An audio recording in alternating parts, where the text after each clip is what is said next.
다 해야 되겠습니다. 좀 빨리 열심을 내야 되겠습니다. 여러분, 제가 한 20분 정도 질의응답 시간 갖도록 하겠고요. 자, 이제 조금 더 속력을 내야 되겠습니다.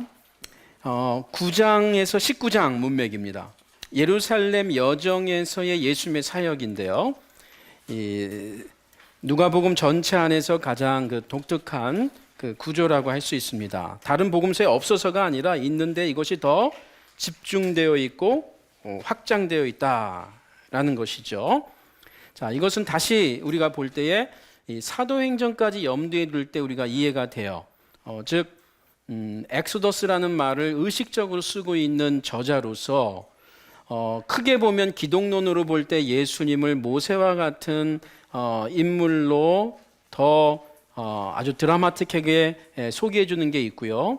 또 1세기의 유대인들이 메시아가 모세와 같은 선지자라는 게 다 갖고 있었거든요. 그러니까 다윗의 후손, 대표적인 메시아 개념은 아주 핵심적인 메시아 개념은 다윗의 후손이죠.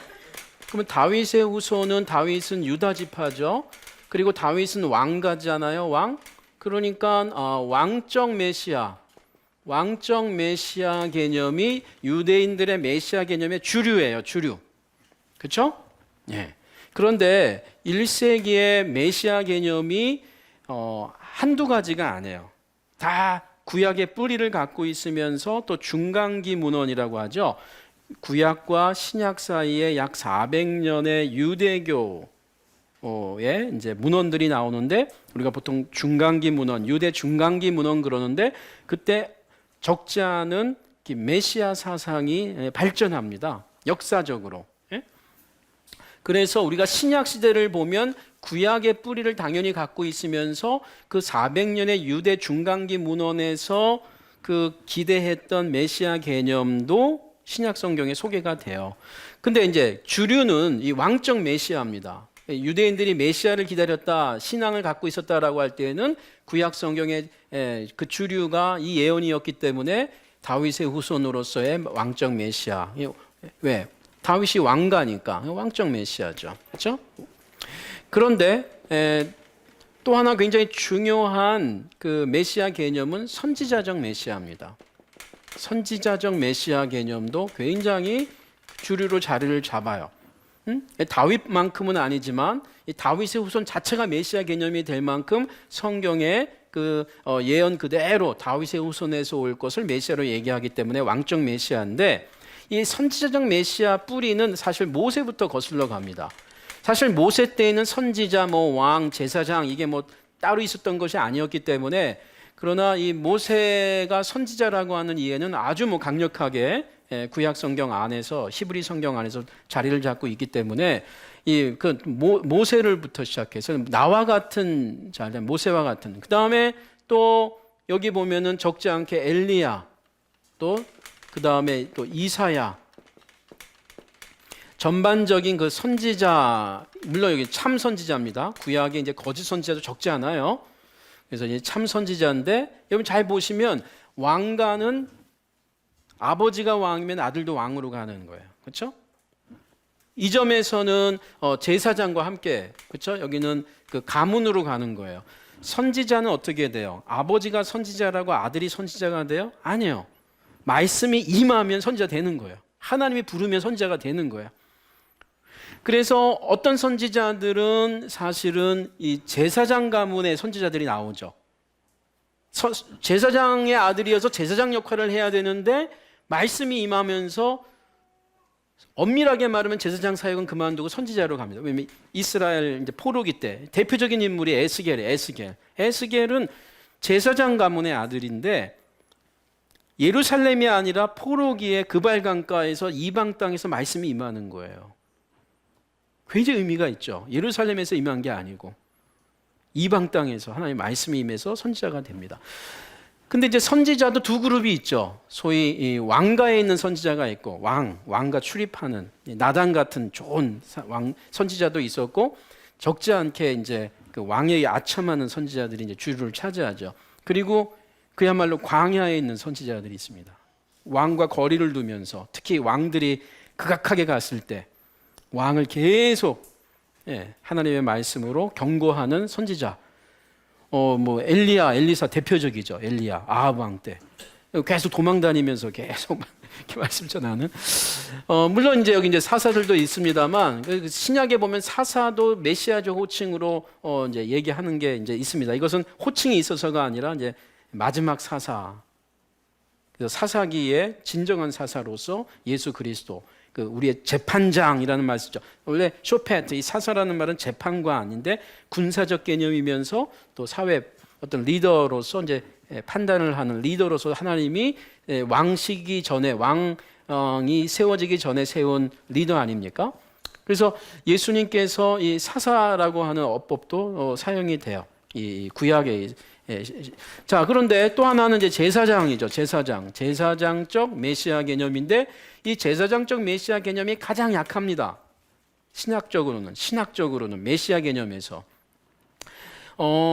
사실 요거는 이제 멜기세덱까지 거슬러 올라가요. 뿌리로 보면 가장 앞서요. 그래서 우리가 이제 성경에 보면 히브리서는 다른 어떤 메시아 개념보다 이 제사장적 메시아 개념이 아주 집중적으로 조명되는 책이에요. 신약 성경에서.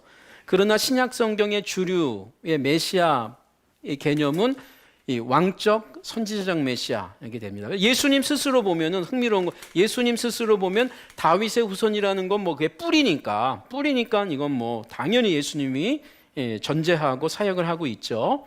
그렇죠? 또 모든 복음서마다 다윗의 후손을 강조하는 것은 요 왕적 메시아, 특히 메시아라는 확신을 보여주는 거예요. 메시아다 이분이. 다윗의 후손으로서 즉 왕적 메시아는 따라오는 거죠. 그런데 예수님이 자의식을 갖고 사역을 할 때 더 중요한 메시아적 가치는 선지자적 자기 이해예요. 아까 이사야 61장이 대표적인 거예요. 예수님이 자기 이해를 어떻게 하냐면은 이사야 61장을 읽고 이것이 오늘 너에게 응하였다 이렇게 하잖아요. 그리고 누가복음 4장 이후에 그 다음에 엘리야, 엘리사 얘기가 나와요.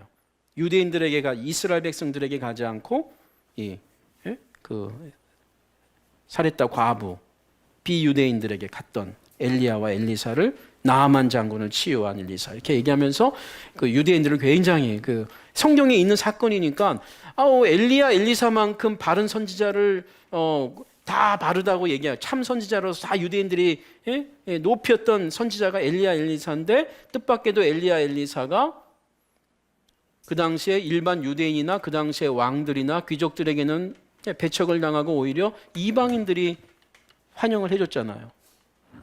그러면서 예수님의 자기 이해 가운데 내가 유대인을 위해서 왔고 했지만 이방인들, 이사야서를 인용하면서 4장부터 그런 얘기가 나오는 겁니다. 족보도 족보지만 누가복음에서는 굉장히 이제 그 열방을 향한 그 메시아 사역과 정체성이 이제 소개가 되고 있죠. 그런데 여기 이제 모세 굉장히 중요한 가치를 한다는 거죠. 그래서 예수님께서 선지자가 예루살렘 밖에서 죽는 법이 없다라는 말을 친히 하시는 것도 예수님이 선지자가 예루살렘 밖에서 죽는 법이 없다. 예수님의 자기 이해가 선지자. 그리고 하나님의 말씀. 그래서 이 메시아 이 가치. 그래서 이런 어떤 그 큰 그림을 이렇게 보는데 이제 광야와 관련해서 특별히 우리가 고려를 한다 그러면은 여기입니다. 왕과 제사장은 그 궁 안에 있는 성전이 있어요. 성막이 있고 광야가 아니에요, 사실. 근데 선지자들은 사실은 말씀이 임하는 곳이 사역지예요. 오늘날로 보면은 에레모스입니다. 광야입니다. wilderness. 구약에 이 광야라고 하는 어떤 이런 의미가 굉장히. 그래서 여기 지금 이제 여정, 이 예루살렘에서의 여정, 즉 갈릴리도 아니고 예루살렘도 아닌 길가에서 어떻게 보면은 이 광야에서 지금 계속 걸어가면서 예수님의 메시아 정체성이 드러나고 제자들은 따라가고 있으면서 여기서 제자도도 배우는 거죠. 그래서 이게 제자도가 중요한 가치다. 자, 10조 보겠습니다. 누가복음 9장 51절에서 19장 44절은 다른 공간복음서들과 비교할 때 누가복음의 가장 차별화된 구조가 있는 예루살렘으로 올라가는 여행 기사입니다. 누가복음에서만 발견되는 내용이 44%가 여기서 다 집중됩니다. 특히 예수님의 가르침과 비유가 집중적으로 나오는데 17개의 비유 중 15개의 비유가 누가복음에서만 소개되고 있습니다. 그 중에 대표적인 게 15장이죠. 아까 우리가 봤던 그 잃어버린 그 양, 잃어버린 동전, 잃어버린 아들, 이 단락에서 설술되는 사건들이 대략적으로 시간적 순서를 따르는 것은 사실이지만 그렇다고 모든 사건과 내용이 다 시간적 흐름을 갖고 있다고 볼 수는 없습니다.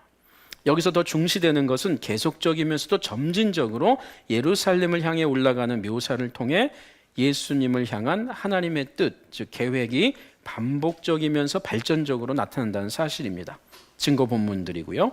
가로 안에 하나님의 뜻은 예수님의 분명한 자기 이해와 선언에서 나타납니다. 13장 그러나 오늘과 내일과 모레는 내가 갈 길을 가야만 하리니, 이 신적 동사 소위 they must가 사용되고요. 선지자가 예루살렘 밖에서는 죽는 법이 없느니라.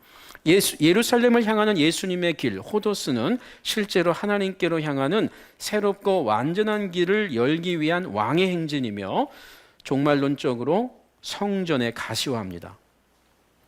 걸어다니는 성전이다 이렇게 얘기할 수가 있겠죠. 하지만 적지 않은 이스라엘 백성과 종교 지도자들은 이 길에서 펼쳐지는 예수님의 가르침에 배타적일 뿐 아니라 적대적이기까지 합니다. 그럼에도 불구하고 예수님을 따르는 자들에게는 참 제자도의 가르침을 받을 수 있는 도, 즉 진리, 호도스가 펼쳐지는 길입니다. 길에서 길을 선포하는 것이에요. 예를 들면 선교, 헌신, 하나님 사랑, 이웃 사랑, 예수와 그의 가르침에 대한 헌신, 기도, 그리고 예수님께서는 여전히 이스라엘 백성을 향해 회개를 촉구하면서 구원, 즉 새 성전의 문으로 그들을 초청합니다. 즉 자기 자신에게 초청하는 거죠. 그리고 예루살렘에 가셔서 이제 새 성전을 지으시는 거죠. 그래서 성전을 강도의 소굴로 만들었다 그러면서 사실은 내용적으로 무효화시킵니다. 이 구원의 초청을 받은 예수님의 제자들은 절대적인 헌신이 요구됩니다. 이것은 그냥 열심을 말하는 게 아니고요. 예수를 만났는가, 즉 진리를 발견했는가, 그렇다면 그 길에 들어가는 것이 이런 삶으로 나타난다는 것입니다. 하나님의 사명과 마찬가지로 제자들의 사명 역시 잃어버린 자를 찾아내는 것입니다. 자, 15장 보겠습니다. 누가복음 15장 우리가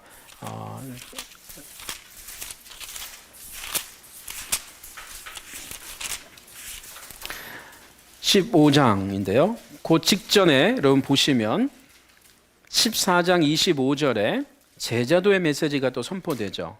그래서 수많은 무리가 함께 14장 25절 수많은 무리가 함께 갈새 예수께서 돌이키사 이르시되 무릇 내게 오는 자가 자기 부모와 처자와 형제와 자매와 더욱이 자기 목숨까지 미워하지 아니하면 능히 내 제자가 되지 못하고 누구든지 자기 십자가를 지고 나를 따르지 않는 자도 능히 내 제자가 되지 못하리라.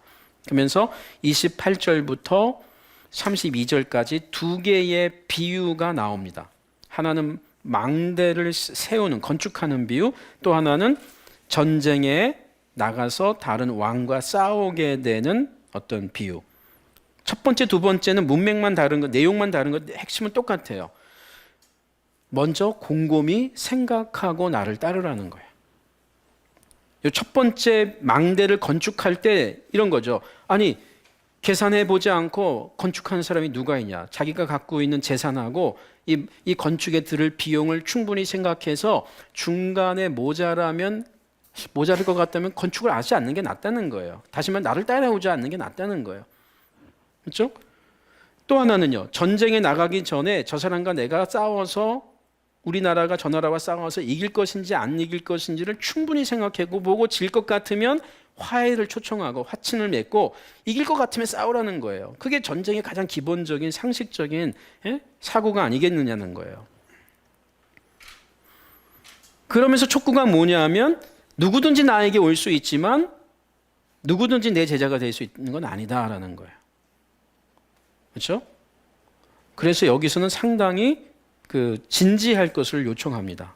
나는 모든 사람을 위해 왔지만 그러나 내가 누구인지를 알고 난 다음에 나를 따를지 안 따를지는 여러분이 선택하시오예요. 어떻게 해요? 곰곰이 생각하고 그냥 무작정 따라오려고 하지 말라는 거예요. 그래서 33절에 이제 핵심적인 내용이 하나 나옵니다. 제자도에서 26, 27절과 똑같은 메시지를 33절에서는 이렇게 얘기하는 거예요. 26절, 27절은 뭐예요? 자기 부모, 처자, 형제, 자매를, 그리고 가장 핵심은 뭐예요? 자기 목숨까지 미워하지 아니하면 능히 내 제자가 되지 못한다. 이건 과장법이거든요, 사실. 그게 이미 9장에서 얘기한 거예요. 9장에서. 자기 십자가를 얘기한 겁니다.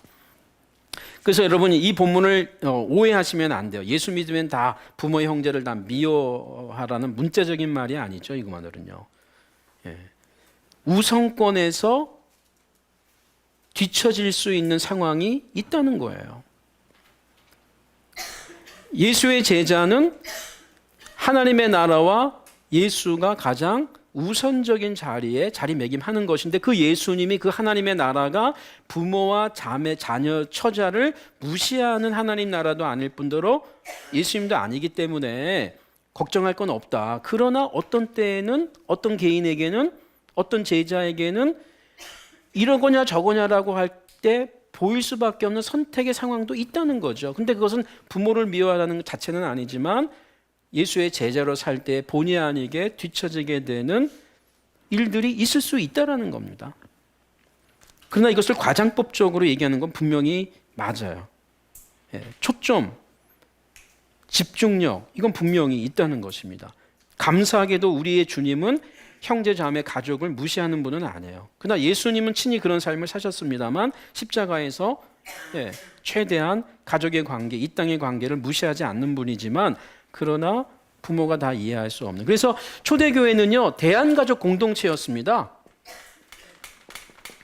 이게 복음서만이 아니라 사도행전 서신서로 가면 더 분명하게 나타나요. 대한가족 공동체입니다. 왜냐하면 가족으로부터 가족을 능동적으로 버린 것이 아니고 예수님을 따라가다 보니까 가족들이 먼저 버린 거죠. 배척한 거죠.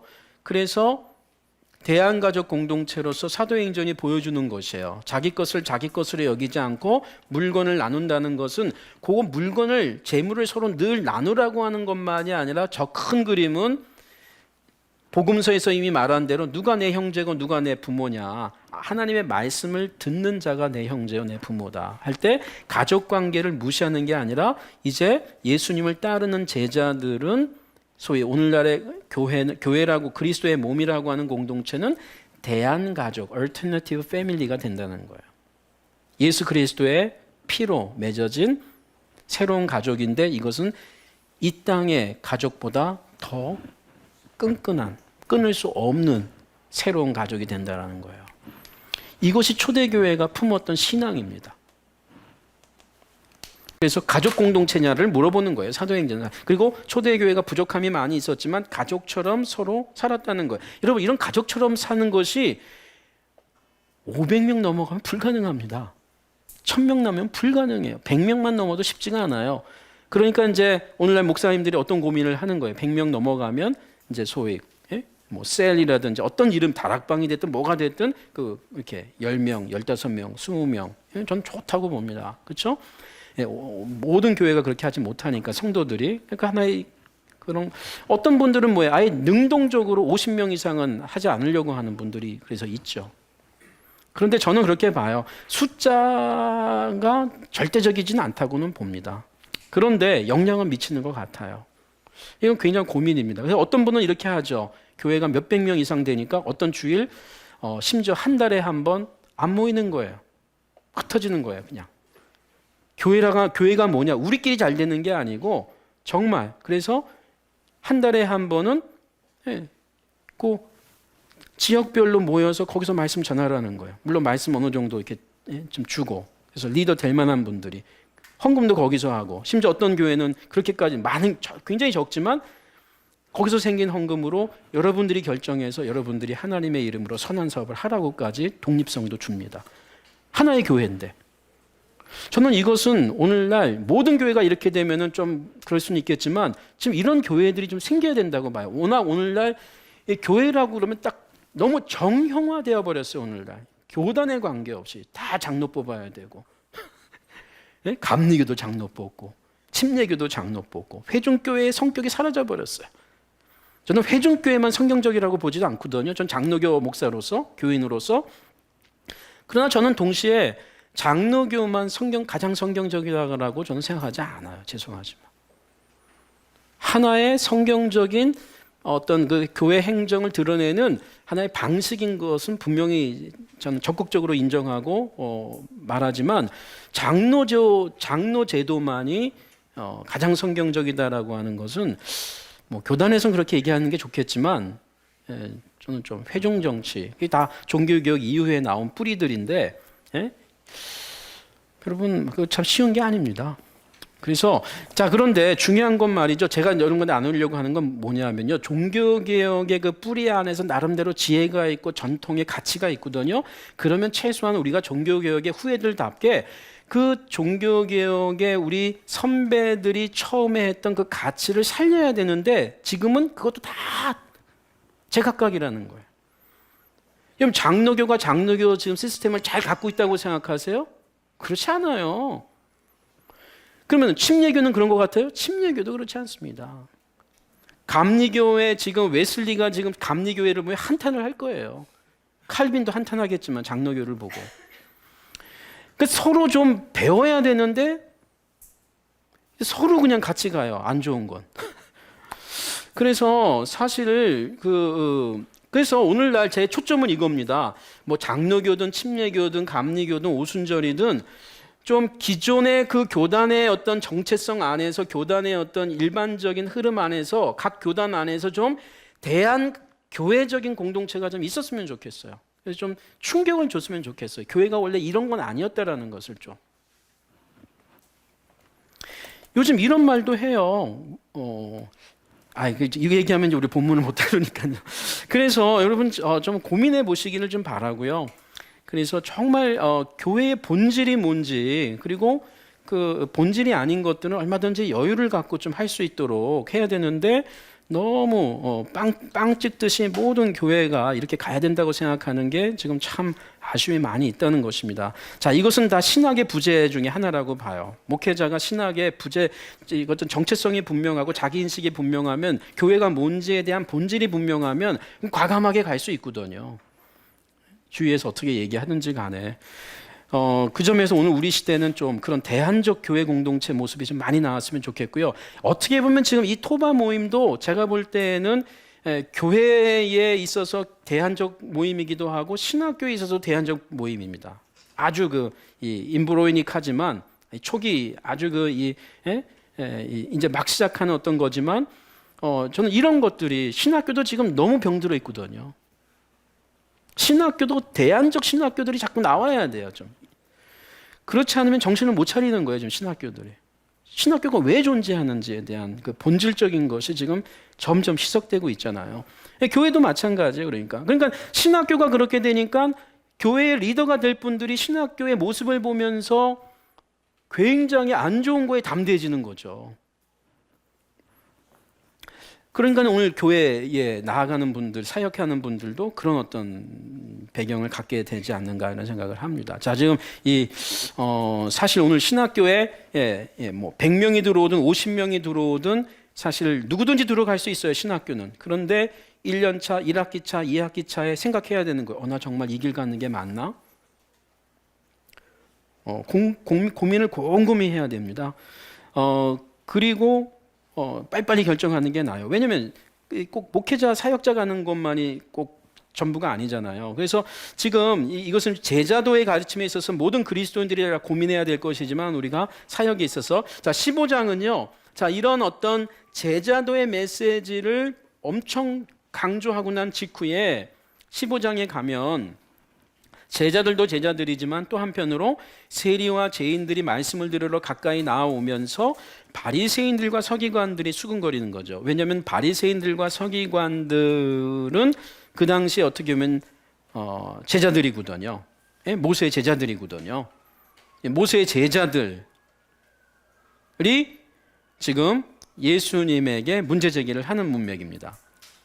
그 핵심적인 것은 1세기 유대교가 정죄한 세리와 죄인들, 여기서 죄인들은 창녀라든지 유대교가 정죄한, 그래서 메시아가 와도 회개해도 용서가 안 된다고 하는 사람들인데 거기에 세리와 죄인을 묶은 겁니다. 이 죄인은 오늘날 말하는 일반적인 죄인이 아니에요. 아주 특정한 사람들입니다. 특정한 죄를 범한 사람들을 묶어버리는 것인데, 예수님께서 이들과 식사를 같이 하면서 말씀을 나누고 있으니까 바리새인들과 서기관들이 수군거리는 거죠.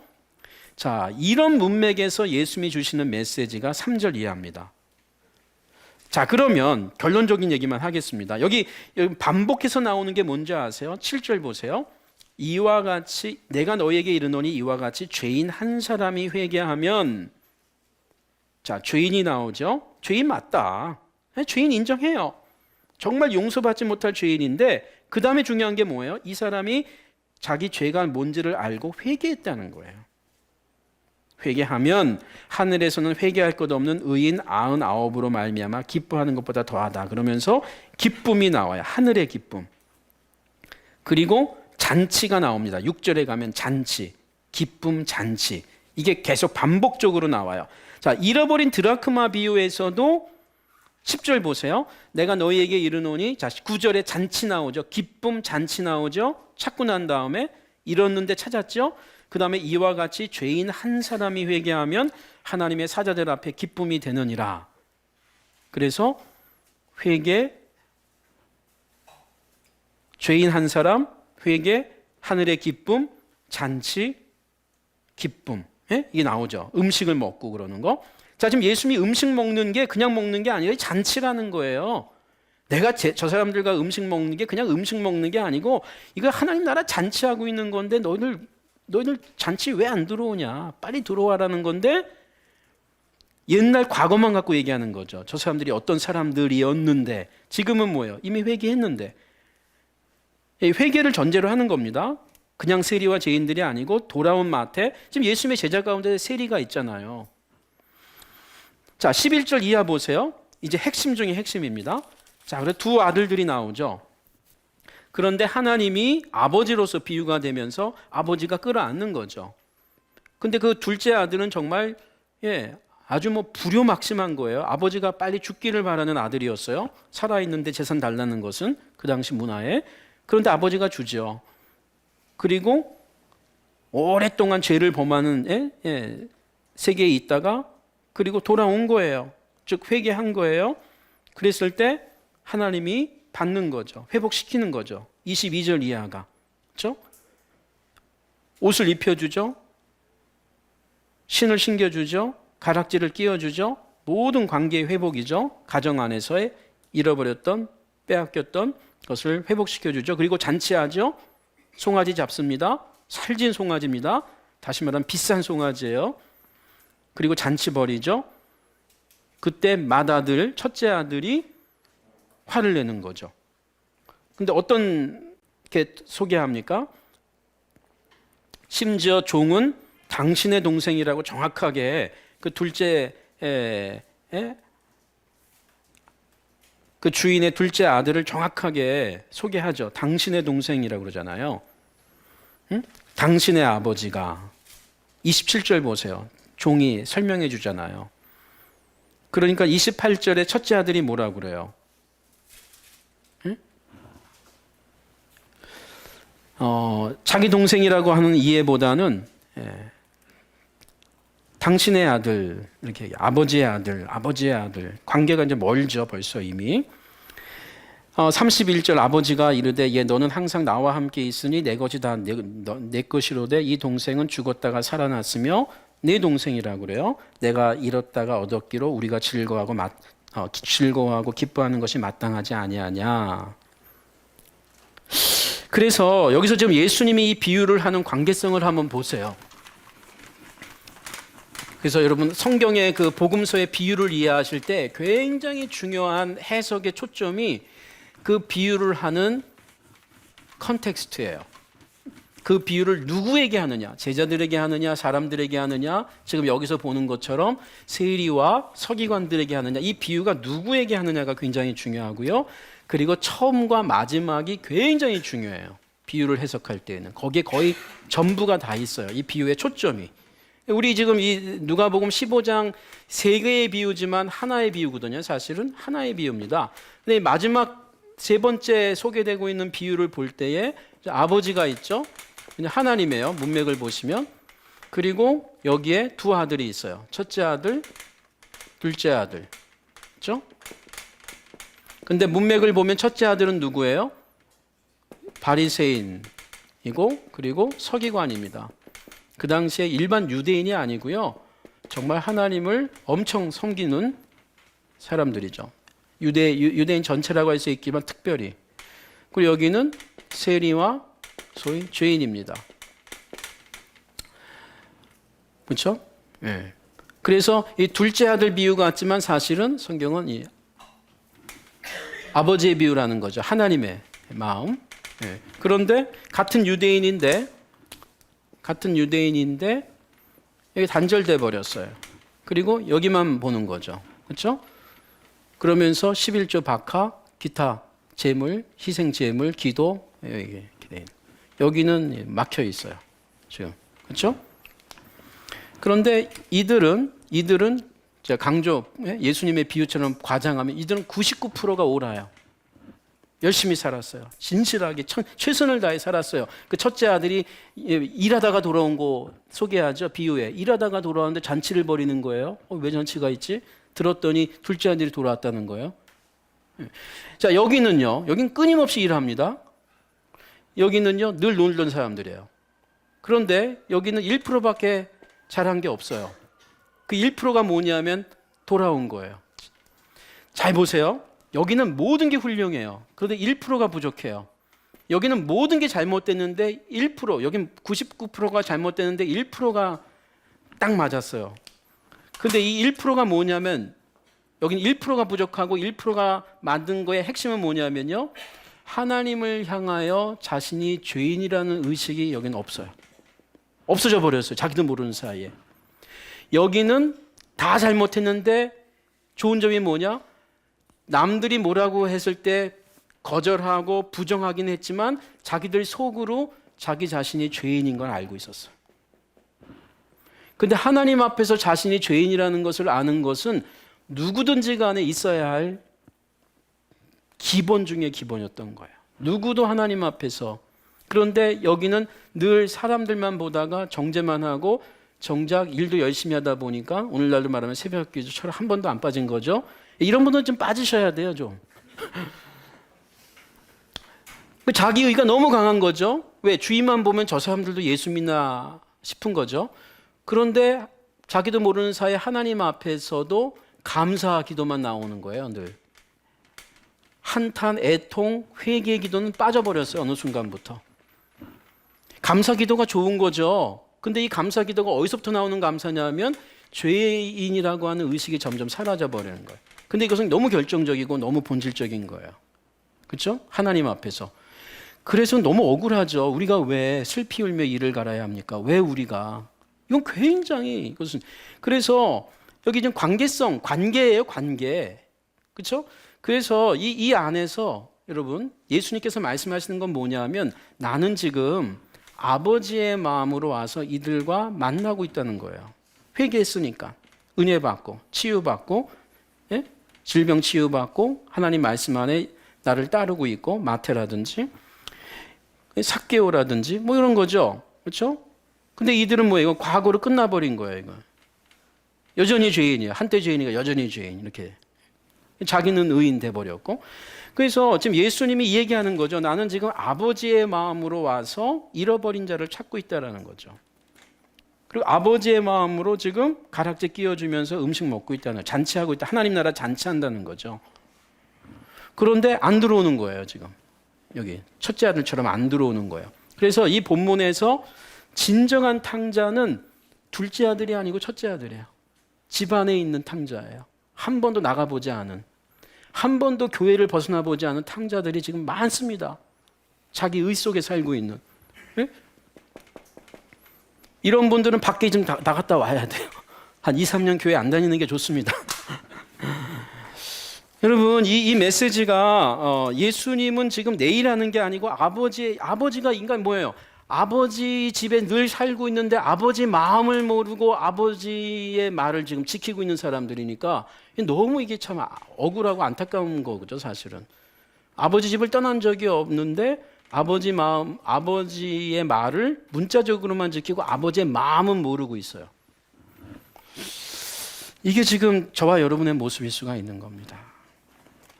그래서 이 본문을 우리가 좀 의미 있게 묵상을 좀 할 필요가 있고요. 이것은 어찌 보면 누가복음 15장만이 아니라 어떻게 보면 유대교 전체, 지금 바리새인 서기관만이 아니라 유대교 전체 나아가서 오늘날 하나님을 떠난 탕자들에 대한 메시지일 수 있어요. 탕자 문화, 그렇죠? 동성애를 비롯해서 지금 탕자 문화들이 지금 다 들어온 것을 우리가 얘기할 수가 있을 것입니다. 예. 그래서 15장 조금 의미 있게 좀 봤고요. 자, 우리 그 다음 문단 보겠습니다. 10쪽의 그 다음 문단.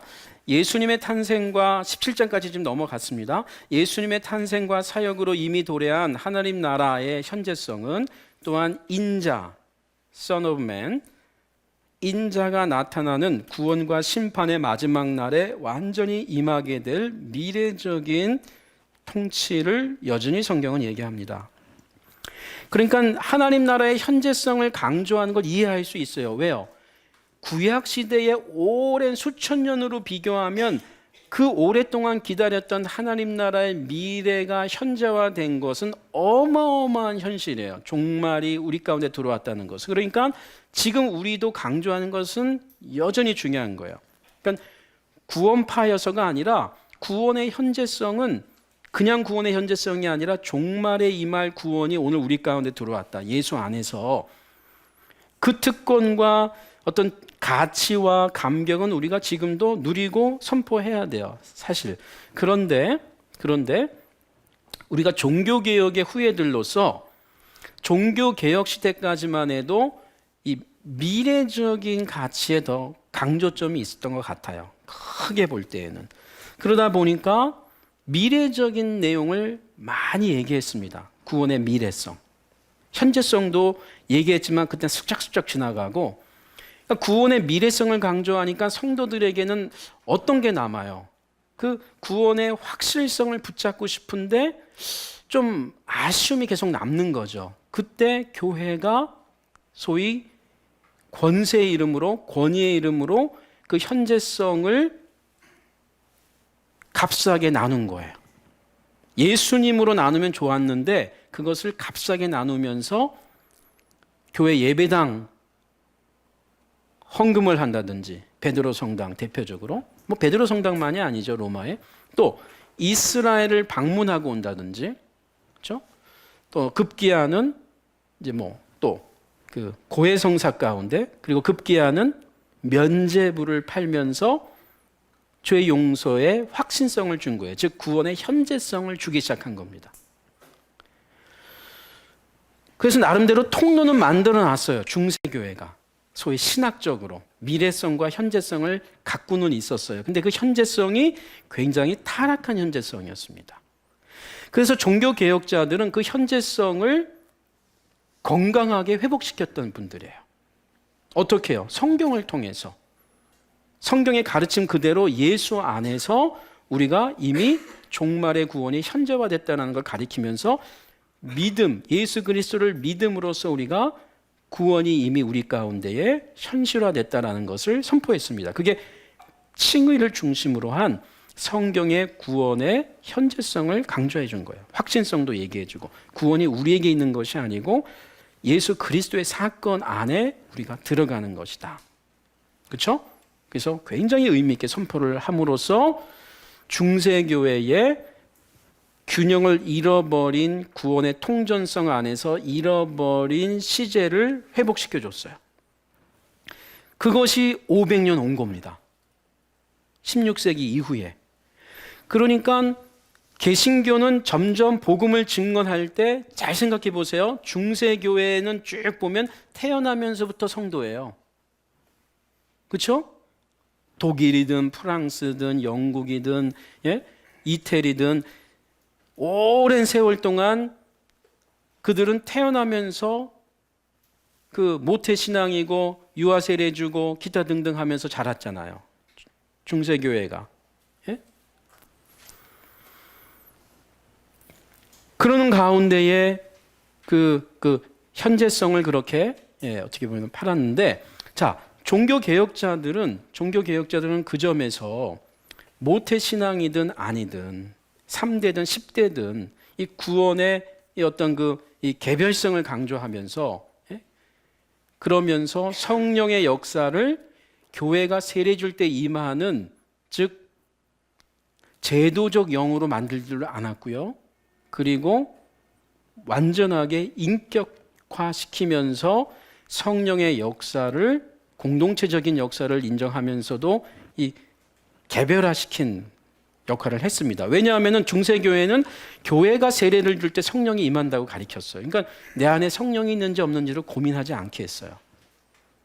교회에서 세례를 받았으면 성령을 받았다라고 했거든요. 그게 지금도 천주교는 그런 성령론을 갖고 있습니다.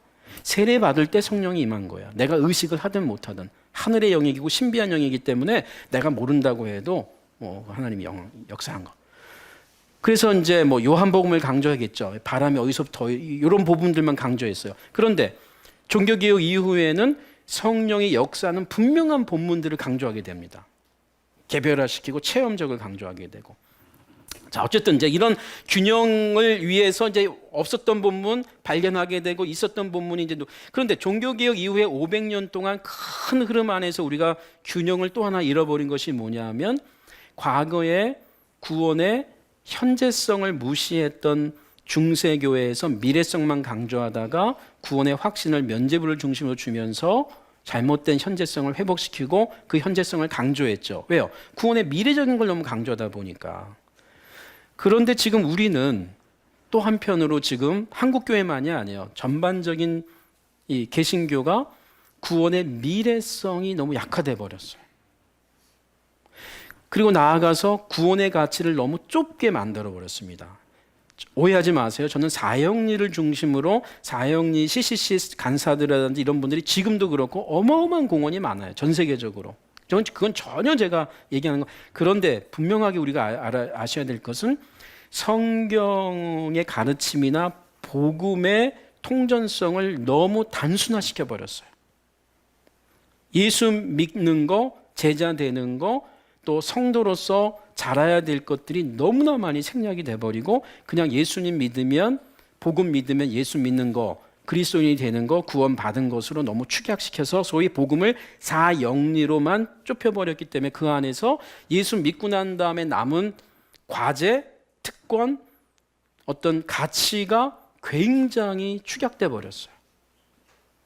그러다 보니까 구원의 통전성 안에서의 이 어마어마한 가치들이 너무 생략돼 버리고, 그리고 칭의를 중심으로 한 구원으로만 끝나버렸어요. 성경의 구원을 얘기하는 개념이요, 어마어마하게 많아요. 칭의만이 아닙니다. 특히 복음서에서는 회개 개념, 죄 용서 개념이 얼마나 중요한지 몰라요. 그렇죠? 예. 그리고 바울 서신으로 들어가면은 당연히 칭의 개념, 또 성화 개념, 화해 개념, 화목 개념, 회복 개념, 또 새 생명 개념, 그렇죠? 새 사람 된 개념, 양자 개념, 이 구원을 소개하는 개념이 얼마나 풍성한지 몰라요. 더 나아가서 구원받은 사람이 성령 안에서 어떻게 성장해야 될지에 대해서 육을 따르지 않고 영을 따라야 될 것을 얼마나 강조합니까? 그런데 이 남은 구원에 대해서는 거의 지금 이야기를 잘 안 해요. 그래서 사실 구원파도 억울해요. 자기들만 형제성을 강조하는 게 아니거든요. 교회의 일반적인 교회도 그 현재성만 강조하는 것 같은데, 자기들 이단이라고 그러니까 억울한 부분들도 저는 있다고 봐요. 그래서 교회가 오늘 우리가 이 잃어버린 구원, 여기 지금 제가 무슨 얘기하고 있냐면 하나님 나라에 들어갔지만 하나님 나라에 들어가야 될 것을 얘기하거든요. 그래서 여러분 이렇게 생각하시면 좋아요. 저는 이것을 성경적 긴장이라고 봐요. 이것을 예수님의 신성과 인성을 아무리 이것을 이렇게 과학적으로 이성적으로 이렇게 해결을 하려고 그러면요, 이단으로 나옵니다. 그냥 그대로 인정을 해줘야 돼요. 마치 구원의 현재성과 미래성도 마찬가지야. 내가 이미 구원받았지만 내가 또한 두렵고 떨림으로 구원을 이루어가야 될 거라고 하는 이 숙제일 수도 있고 이 삶의 가치를 지금 우리가 너무 교회가 이야기를 하지 않아요. 자, 이렇게 되면은 구원받은 자의 삶이 부재해 버리는 거예요. 난 이미 구원받았잖아요. 그렇죠? 그럼 남은 게 뭐예요?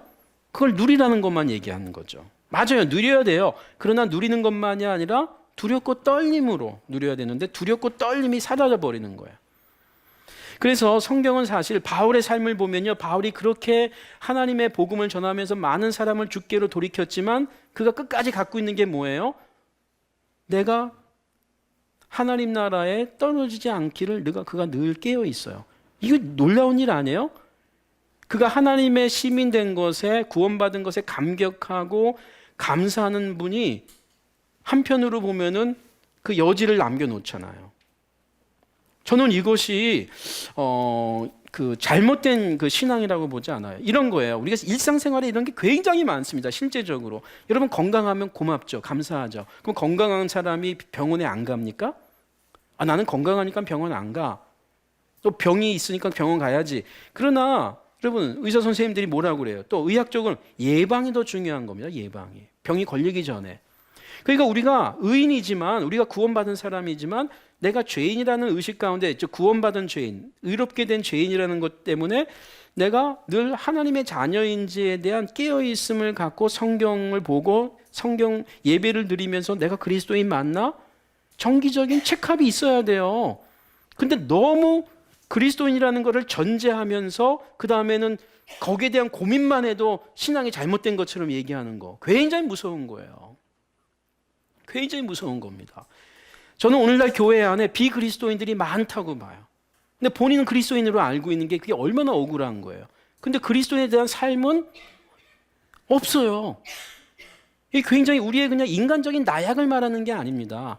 동기 자체가 없는 분들이 많아요. 이건 지금 잘못된 교리가 양산해 놓은 가라지가 되는 거예요.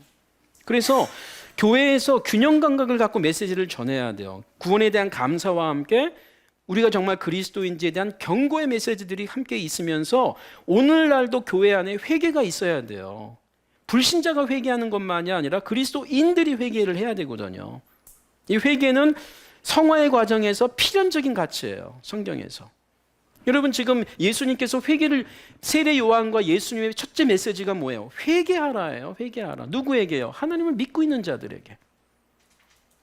이방인들에게 얘기한 게 아니에요.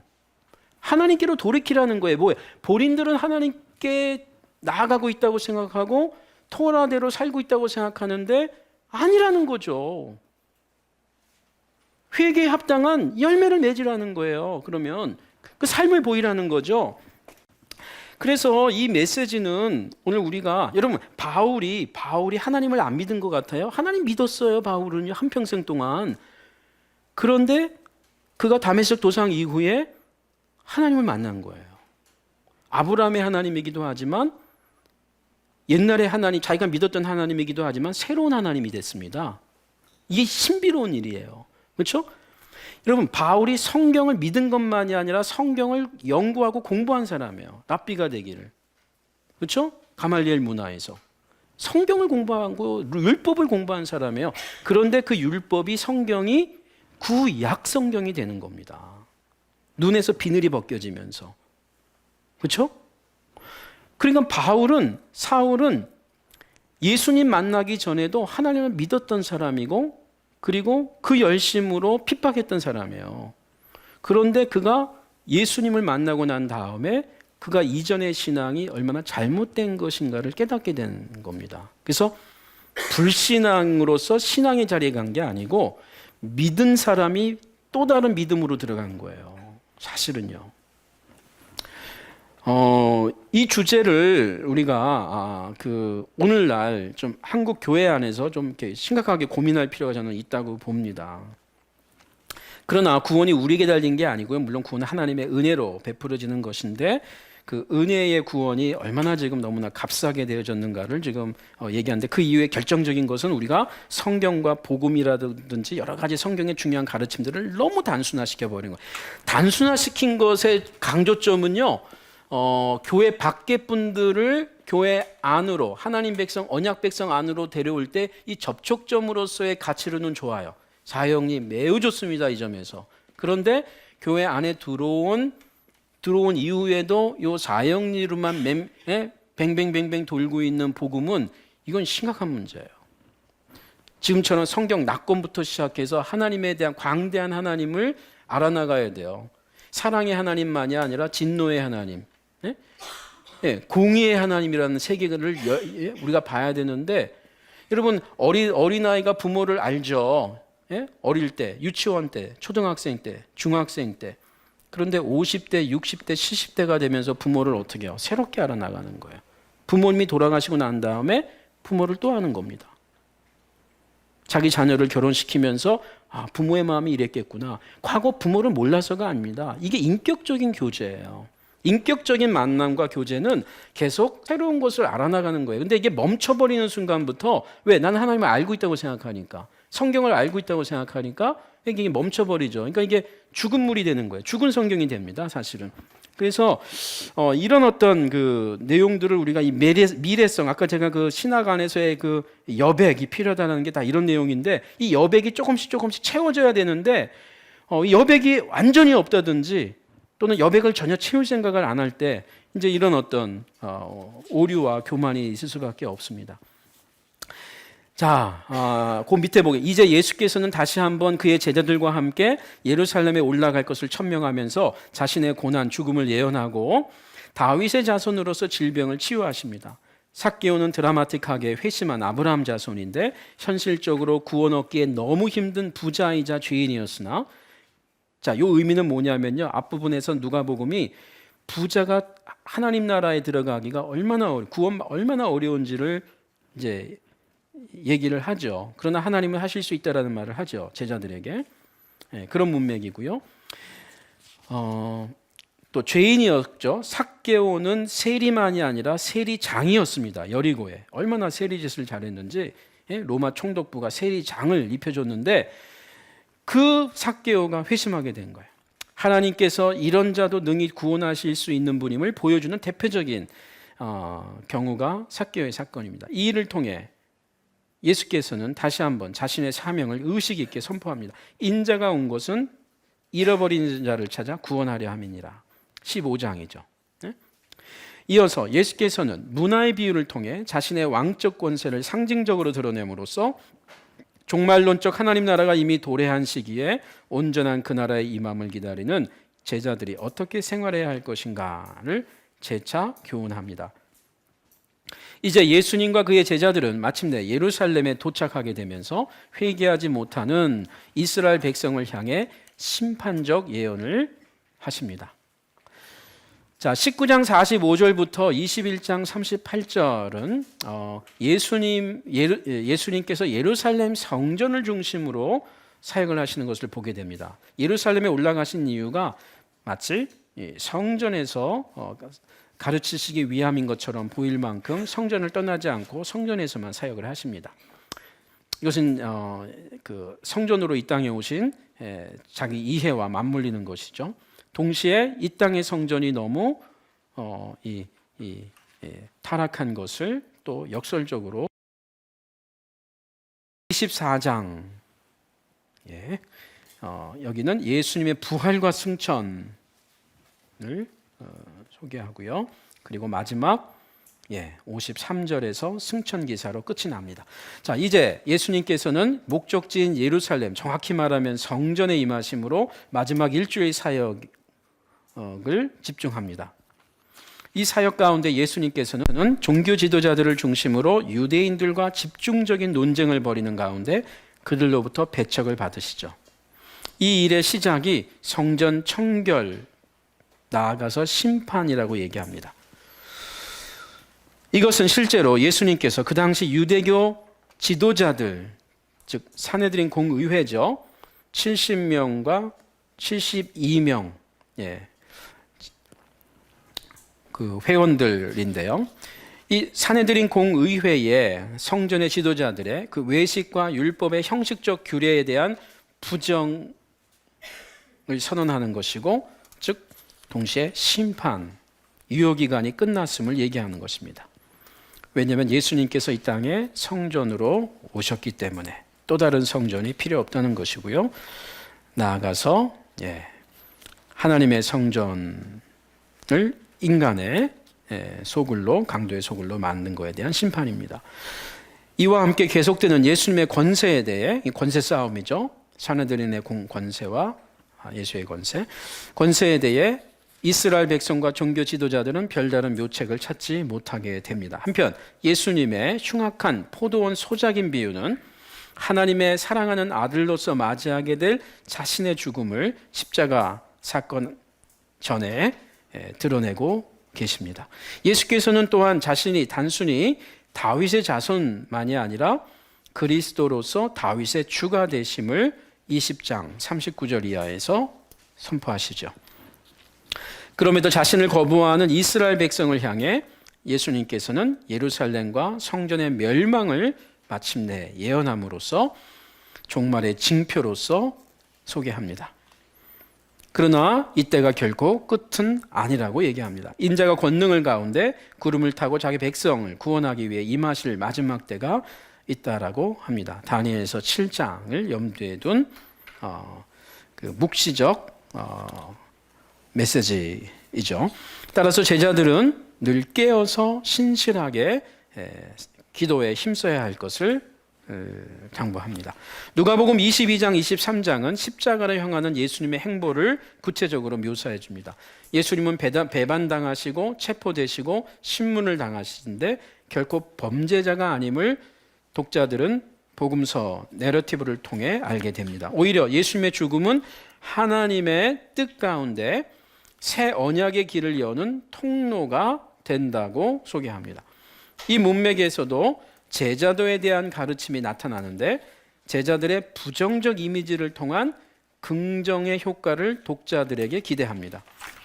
예를 들어 제자들 사이에서 벌어지는 리더십의 다툼이라든지 베드로가 예수님을 부인하게 되는 것이라든지 제자들이 기도에 실패하는 모습을 보여준다든지 제자들이 예수님께 기도하는 것을 가르쳐달라고 11장에서 요청해서 예수님이 주기도문을 가르쳐 주셨지만 제자들은 기도할 때마다 졸고 계시는 것이 소개가 됩니다. 제자 중 한 사람은 더 나아가 예수를 배반하게 됩니다. 팔아넘기게 됩니다. 산헤드린, 이건 다 역사적인 사건들이에요. 산헤드린 공회 법정에선 예수님에 대한 기사는 끝까지 마지막에 다시 한번 집중하는 것이 예수가 누구인가에 초점을 맞춥니다. 이에 대한 예수님의 답변은 분명하죠. 그러나 이제부터는 인자가 하나님의 권능의 우편에 앉아 있으리라 하시니 다 이르되 그러면 네가 하나님의 아들이냐 대답하시되 너희들이 내가 그라고 말하고 있느니라. 여기 그라고 할 때의 에고 에이미, 내가 그다, 나는 나다. 하나님의 신적 표현으로서 소개하고 있다는. 유대교 이 에고 에이미는 이 출애굽기에 있는 그 표현이거든요. 하나님, 모세가 하나님께 물었을 때 하나님의 이름이 뭡니까? 할 때 나는 나다 할 때 이 헬라적 표현이 에고 에임입니다. 유대교 중간기 문헌에서 발전된 다차원적 그 메시아 이미지들이 하나하나 다 예수님에게 성취되고 있음을 이 문맥에서 우리는 보게 됩니다. 사형 언도권이 없었던 그 당시 로마 관할령 안에 산헤드린 공회는 예수를 유대인의 법적 치리자인 로마 총독 빌라도에게 넘겨주게 되는데 네가 유대인의 왕이냐라고 묻는 빌라도의 질문에 대해 예수께서는 짧지만 단호하게 긍정으로 답변하십니다. 23장 3절. 예수께서 갈릴리 출신임을 알고 있는 빌라도는 마침 유월절 절기를 위해 예루살렘을 방문한 헤롯 안티파스에게 예수를 넘기지만 헤롯은 형식적 심사를 거친 후에 다시 빌라도와 유대인들의 민의에 넘기게 됩니다. 이처럼 두 법적 치리자들은 사내들인 공회가 주도하는 소송권을 달가워하지 않았으나 대제사장들과 관원들과 백성들의 요구에 따라 빌라도는 십자가 처형을 허락하죠. 여기서 예수님은 자신의 운명을 신실하신 하나님께 의탁하는 의롭게 고난받는 자로서 인물화됩니다. 하나님께 영광을 돌려 이르되 이 사람은 정녕 의인이었도다 라고 백부장에 선언하죠. 참고로 이제 십자가 처형은 로마 처형이에요. 1세기에. 그렇죠? 어떤 처형입니까?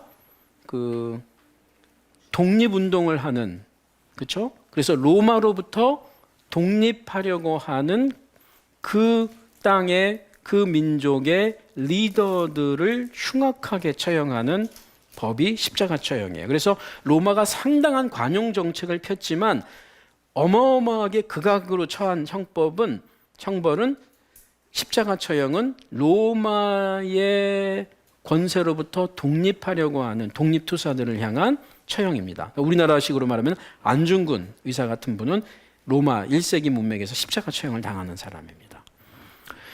그 외에는 상당히 관용 정책을 핍니다. 그래서 모든 사람들이 그걸 보고 독립운동을 할 의지를 꺾어버리는 것이었습니다. 그런데 빌라도가 봤을 때 예수는 독립투사가 아닌 거예요. 무기도 없고요. 전략도 없고요. 파워도 없었어요. 그리고 그의 제자들을 봐도 동일했습니다. 그래서 죄가 없다라고 선언한 거예요. 그런데 사내들인 공의회는 유일하게 십자가 처형을 할 수 있는 방법이 로마로부터 독립운동을 벌이는 투사로서 예수를 넘기는 것이었어요. 그거 외에는 십자가 처형이 없거든요. 1세기에. 그런데 십자가 처형을 작심했던 사내들인 공의회의 진정한 의도는 신명기에 있는 23장 21절에 있는 하나님 저주받은 인물로 몰고 가고 싶었던 것입니다. 신명기에는 토라에는 오래전부터 소위 나무에 달리는 자는, 즉 십자가 처형법은 유대인 가운데, 이스라엘 사람 가운데 십자가 처형은 하나님의 저주를 받은 자라고 하는 해석을 줄 수밖에 없는 죽음이었기 때문이에요. 그래서 사내들인 공의회는 유대인들에게 예수를 십자가 처형함으로써 하나님의 저주를 받은 자라고 하는 걸 보여주고 싶었어요. 왜요? 말끝마다 사내들인 공의회, 그 당시에 유대교 종교 지도자들을 계속 문제 삼았거든요. 그게 너무 싫었던 거예요. 근데 맞는 말들이었어요. 다 자기들의 양심을 찔리게 했던 메시지였습니다. 근데 그걸 부정하고 싶은 거죠. 성전을 갖고 그 금전놀이를 하고 있었던 그 1세기의 성전을 이용했던 사내들인 공의회의 그 중심을 그대로 공격한 거예요. 이제 거기에 대해서 이제 로마법을 통해서 죽이고 싶은 것이었고, 그것이 바로 십자가 처형이었기 때문에 독립운동자로 몰아갔던 것이었습니다. 자, 그때 이제 빌라도 입장에서는 이게 아니라는 걸 알았지만, 그러나 빌라도도 승진해야 되니까 사내들인 공의회에 좋은 피드백을 받아야 됐거든요. 로마가 그렇게 정치를 했습니다. 그래서 어쩔 수 없이 예수를 십자가에 못 박게 됩니다. 자, 그런데 이것이 그런 인간들의 작심과 작당 속에 되어진 것처럼 보였지만, 우리 성경은 하나님의 섭리 가운데에 이루어진 일이었음을, 구원의 사건이었음을 소개합니다. 이 안에 이제 너무나 신비롭고 놀라운 소위 메시아의 고난이 나오는 거죠.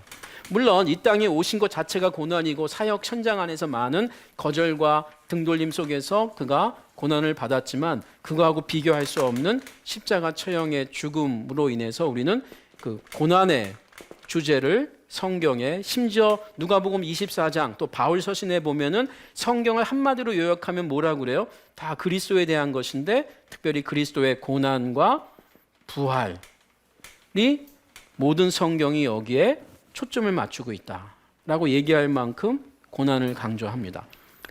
자, 이 점에서 우리가 다 다룰 수는 없지만요. 여러분 성경의 창세기부터 말라기까지 일단 우리가 그 당시에 성경 그러면 오늘 우리의 구약 성경이니까 창세기부터 말라기까지 보면요. 많은 메시지들이 있지만 여러분 개인이나 이스라엘 공동체에게 고난의 주제는 빠질 수가 없는 주제입니다. 메시아에 대한 내용이기 이전에 여러분 창세기에서 아벨부터 시작해서 말이죠. 참 하나님의 백성부터 시작하는 그 첫, 그렇죠? 그리고 아브라함, 또 그 이후에 족장의 12지파의 아버지 야곱의 인생, 죽을 고비를 한두 번입니까? 우리가 지금 결과를 아니까 지금 그렇지만 은혜롭지만 인간 야곱에게는 또 민족 이스라엘, 이집트 생활만이 아니라 포로 생활, 그렇죠? 또 여러분 대표적인 인물들을 보세요. 다윗, 메시아, 아브라함의 씨, 성경에서 바울이 하는 말입니다. 아브라함의 씨, 그 예수님에게 얘기하죠. 진정한 야곱, 이스라엘, 그렇죠? 다윗의 후손, 이 주요한 인물들, 그렇죠? 인물들마다 이 고난을 피해갈 수가 없어요. 특히 다윗이라고 하는 인물을 보시면 칼빈이 제일 이 다윗의 시편 주석을 쓰면서 감격해야 하는데 그게 서문에서요. 칼빈의 주석, 서문의 시편 주석 앞에 머릿말을 보면 자기의 인생, 칼빈이 얼마나 고난을 많이 받은 줄 아세요? 망명자로서 죽을 고비를 여러 차례 넘기면서 복음 때문에. 루터는 어떻습니까? 그러니까 이것은 기독론적인 것만이 아니라 오늘날 그리스도인의 삶에 있어서도 그런데 이 다윗의 인생은 다윗이기도 하지만 메시아의 후손이 유다의 다윗의 후손으로서 메시아라는 면에서 이 시편은 정말 의미가 있습니다. 그래서 여러분 신약 성경의 메시아 성취의 본문 중에 가장 많은 것 중에 하나가 시편입니다. 다윗에게 1차적으로 성취됐지만 궁극적 성취는 다윗의 후손인 예수에게 이 본문에 진정한 의미가 있음을 얘기하는데 이 시편에 많은 감동적인 메시지가 있지만 수많은 신약의 그렇죠? 유대인들만이 아니라 신약의 성도들이나 오늘날 기독교 역사 가운데 시편 중에 어떤 시편이 우리에게 울림을 그렇게 많이 줬습니까? 애가죠. 애통. 시편에 메시아 시편도 있고 이 애가시들이 많잖아요. 탄식. 여러분 이 본문들을 보시면요. 여기 그런데요. 그러면서 이제 우리가 이사야를 비로소 연결시켜야 돼요. 이사야를 그냥 공충 띄워갖고 52장, 53장 소위 종의 노래라고 하는 고난의 본문을 그냥 꽁충 띄어서 적용하는 건 너무 아쉬워요. 더더군다나 이사야에는 메시아라는 말이 없잖아요. 그래서 지금도 유대인들은 이사야 53장을 메시아 본문으로 안 봐요. 지금도 1세기만이 아니라. 이사야에는 뭐가 있어요? 종이라는 말만 나와요. 종, 에베드, 종, servant, 종. 이 고난받는 종이라는 말이 나오지 메시아라는 말이 안 나와요. 여기는요. 그래서 이 본문을 메시아 본문으로 1세기의 유대인들이 해석을 못했고 지금도 안 하려고 하는 이유예요. 근데 여러분 바울이 율법을 공부한 사람이잖아요. 정통으로. 바울만이요 1세기의 유대인들이 어마어마하게 그리스도인들이 됐잖아요. 이방인이 처음 그리스도인이 된 게 아니에요. 성경을 잘 아는 유대인들이 그리스도인이 됐잖아요. 근데 이들이 이 메시아의 고난을 풀었던 것이 이 쉬운 문제는 아니었어요. 그런데 자 결론적으로 얘기하면요. 일단 예수가 메시아라는 것을 먼저 깨달은 것이 결정적입니다. 일단은요. 부활 사건이라든지 제자들이 부활을 맛본 것이라든지 십자가의 죽음 못지않게 그 다음에 바울이 다메섹 도상을 중심으로 계시 사건을 만나면서 인간에게 배우기 이전에 나타난 거예요. 근데 그거는 성경에서 자기가 익히 배웠고 알기만 했던 계시를 본 거예요, 진짜. 그런데 음성이 하나님의 음성이었으면 좋았는데 나는 네가 핍박하는 예수다 하면서 예수의 음성을 듣는데 사건은 계시의 사건인 거예요. 하나님의 사건인 거예요. 그래서 일단 십자가에 못 박힌 예수가 메시아라는 것을 전제하면서 성경을 다시 보기 시작하는데 풀리는 겁니다. 제가 이제 말씀드리는 건 뭐냐면요. 성경에 메시아의 고난이 있는데 오랜 세월 동안 유대인이 갖고 있는 메시아 사상의 고난이 계속 빠지다 보니까 볼 수 없을 만큼 돼버렸는데 원래는 있었다는 것이고, 여기에 다시 눈뜸이 벌어진 사건은, 비늘이 벗겨진 결정적 사건은 예수의 십자가의 죽음과 부활로 인해서 메시아라고 하는 그 사건 안에서 죽음과 십자가 죽음과 부활 사건의 결과물을 갖고 봤을 때 풀리기 시작했다는 거예요. 그만큼 새로운 가족 부대를 만들기가 어려웠어요. 용서하십시오. 지금 우리 상황이 거의 이와 유사하지 않나 싶어요. 혹자는 그래요. 요즘 어떤 신학교나 어떤 교회 문제는 예수님 재림하실 때까지 어려울 것 같다, 해결하기가. 그만큼 지금 우리들의 기득권을 안 놓으려고 그래요. 오죽했으면 예수님이 새 포도주를 새 부대에 담으라고 그러잖아. 옛 가족 부대로 안 된다는 거예요. 터져버린다. 그럼 끝내라는 거예요, 지금. 거기 계속 붙잡고, 붙잡고 있지 말라는 거예요. 그 안에 있는 돈, 그 안에 있는 사람, 무슨 파워, 이런 거 다 새 가족 부대, 새 포도주. 지금 우리 개신교 500년, 우리 한국교회 약 130년이 그렇게 돼버린 것 같아요. 지금 너무 지금 자, 그런데요. 자, 보세요. 성경 안에 아까 제가 중심적인 인물도 그렇고요. 사건들을 보면 이 고난 내지 실제로 죽음 이후에 생명으로 바뀐 사건들이 한두 개가 아니에요. 여러분, 다니엘도 죽으려고 했을 때 생명이. 그렇죠? 아브라함이 이삭을 죽이려고 한 거예요. 죽이려고 신용한 게 아니에요. 죽음과 부활. 그렇죠? 그리고 여기 중요한 게 뭐냐면은 구약 성경에 의인의 고난은 너무 많아요. 메시아의 고난은 직접적으로 없는 것처럼 보여요. 없지는 않지만. 근데 의인의 고난은 누구든지 아는 거예요. 유대인이라면. 그런데 여러분, 이걸 연결을 못 시킨 거예요. 여러분, 성경의 메시아는요, 의인의 왕입니다. 의인 중에 의인으로 나와요. 그런데 이 한 끝이 연결이 안 되는 거예요. 우리들의 그 편견이. 예? 예수님의 제자들의 편견이 예루살렘, 유대, 사마리아 땅끝까지 가라고 그랬을 때 그 편견이, 1세기의 편견이 아멘 했는데 어떻게 알았어요? 사마리아인이라고 생각을 못해요. 사마리아에 있는 유대인. 땅끝에 있는, 로마에 있는 유대인으로만 생각한 거예요. 예수님이 1장 8절에서 성령이 너에게 임하시면 능력을 받고 예루살렘, 유대, 사마리아 땅끝까지 가서 내 증인이 되라 했을 때 베드로가 아멘 했거든요. 사도들이 다. 그런데 유대인으로만 존재한 거예요. 이게 무서운 겁니다. 오늘 우리가 성경을 읽을 때에도 우리의 인생관 안에 들어오기가 쉬워요. 근데 우리 인생관이 깨져버리면서 성경이 이제 탁탁탁 들어오기 시작하면 이게 이제 대박 나는 겁니다. 용서하십시오. 적지 않은 경우에 교단의 교리주의에 성경이 들어갑니다. 지금 자꾸. 성경이 있고 교단의 전통을 붙잡아야 되는데, 자, 지금 보세요. 메시아가 의인 중에 의인이라는 거는 다 알고 있었어요. 그런데 의인의 고난은 성경에 너무 많아요. 너무 많아요. 뭐 욥기만이 아니에요. 그런데 이게 연결이 안 되는 거예요. 문자적으로 메시아 고난이라는 이사야 53장도 메시아가 없으니까. 그래서 성경이 예수님이 하시는 말씀이 그것이에요. 너희가 성경을 어떻게 읽느냐. 어리석다 그러면서 엠마의 제자만이 아니라 예수님의 제자들에게도. 그래서 예수님께서 말씀하시는 성경은 한 장 한 장 한 장 한 장 이해가 중요하지만 이 전체를 볼 수 있는 통전성인데, 성경을 통전적으로 보면 매장 매절마다 예수님 중심 기독론적으로 설교하는 게 아니에요. 모든 성경이 나에 대한 것이 매장 매절마다 예수를 발견하라는 게 아니에요. 이렇게 보면요, 민수기, 출애굽기, 레위기에서 얼마나 인위적으로 해석하는지 몰라요. 소위 기독론적 해석이라고 하면서, 기독론적 설교라고 하면서 얼마나 빨간 것만 나오면 다 예수님께 돌리려고 그래요.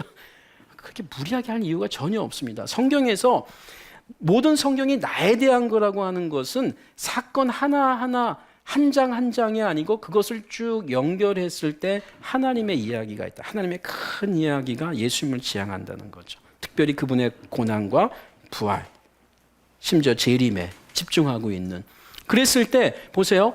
여기 지금 의인이 고난받는 거 있죠? 여기에 보면은 메시아가 의인 중에 의인이라는 게 있어요. 의인의 왕, 의의 왕. 좀 이거 연결시키면 되거든요. 그건 뭐예요? 의인의 고난, 의인이 이 땅에서 고난받는 것은 너무나 자주 있어요, 성경에. 여기 메시아가 의인의 왕이라는 거. 그럼 메시아가 고난받는 거 연결을 시키라는 거죠. 이게 왜 연결이 안 되냐는 거예요. 이게 왜 성경에 없다라고 생각. 그러면서 성경을 다시 보니까 메시아가 하나님의 어떤 누구보다도 예배된 거예요. 종인 거예요. 종. 하나님께 부름받은 종이거든요. 콜링받은. 그러면서 이게 쫙 풀리는 겁니다. 이게 제가 푸는 게 아니고 바울이 신약의 저자들이, 유대인들이. 그래서 신약의 그리스도인들은 초창기에 누가를 제외하고는 다 유대인이거든요. 그 유대인들이 유대 그리스도인이 된 거잖아요. 그들이 성경을 다시 보면서 구약 성경이 돼버리는 거예요. 그러면서 성경이 어떻게 메시아의 고난과 부활에 집중하고 있는지가 다시 열린 것이었습니다.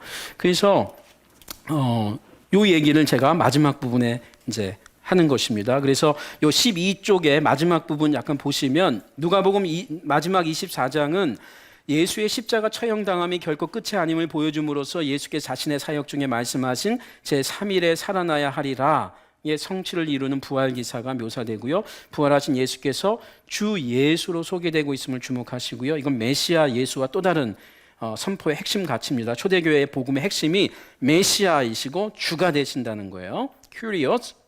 예수의 부활은 먼저 빈 무덤에 의해 증언이 되고요. 안식 후 첫날 새벽에 찾아온 여인들에게 나타난 천사는 지상 사역 중 예수께서 제자들에게 하셨던 말씀을 그들에게 기억나게 하심으로 누가복음 23장의 분위기를 반전시킵니다.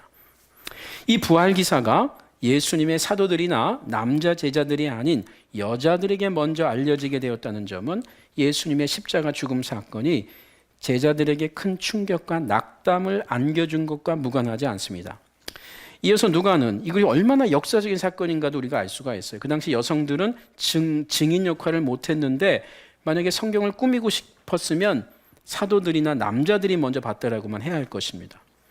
이 여성들이 먼저 봤다는 것만큼 예수의 부활이 역사적인 것을 보여주는 또 다른 증언이라고 볼 수가 있어요. 충분히요. 이어서 누가는 이스라엘을 구속할 자로 예수를 바라보았던 하지만 예수의 죽음 후 실망한 채 엠마오로 내려가던 두 제자들에게 부활하신 예수께서 찾아오신 기사를 소개합니다. 이때 부활하신 예수님과 두 제자들 사이에 주고받는 대화 속에서 누가는 예수님의 십자가 죽음, 즉 고난이 이미 계획된 하나님의 뜻으로 성경을 성취하는 사건임을 강력하게 드러내죠. 이 에피소드는 길에서 펼쳐진 예수님의 성경 해석과 강의라 할 수가 있습니다. 24장 25절 이하 미련하고 선지자들이 말한 모든 것을 마음에 더디 믿는 자들이요. 그리스도가 이런 고난을 받고 자기의 영광에 들어가야만 할 것이 아니냐, must입니다.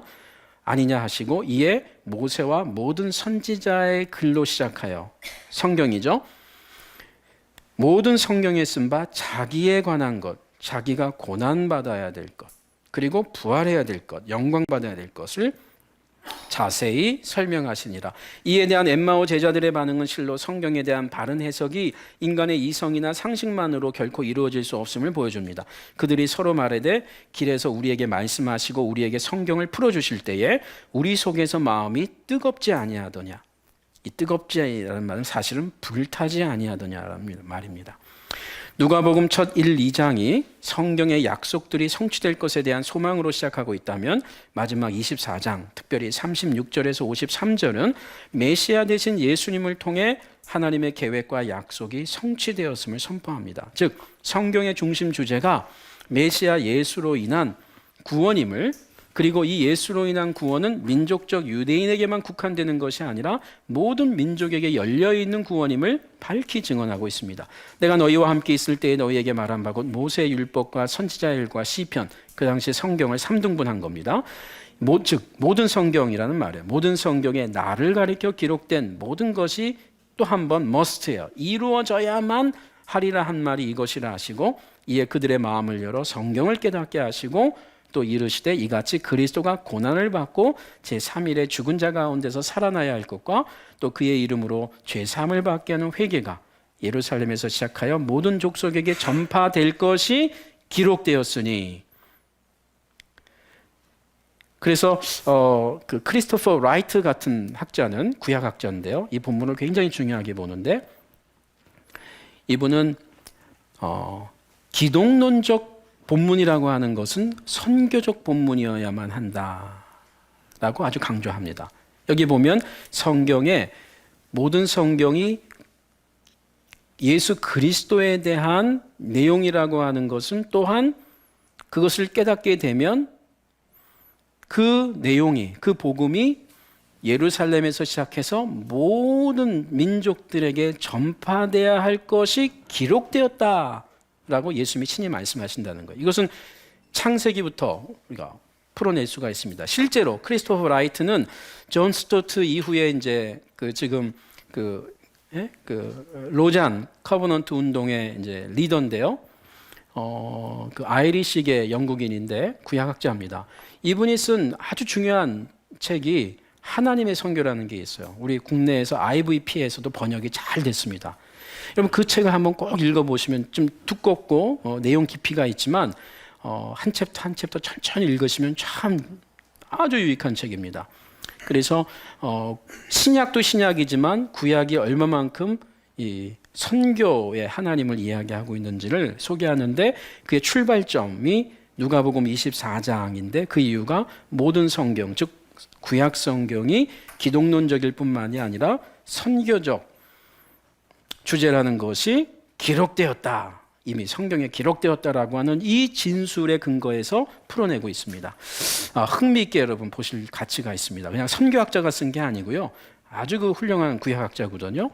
그래서 신약학자도 아니고 구약학자가 성경 전체를 선교적으로 풀었다는 것은 굉장히 의미가 있습니다.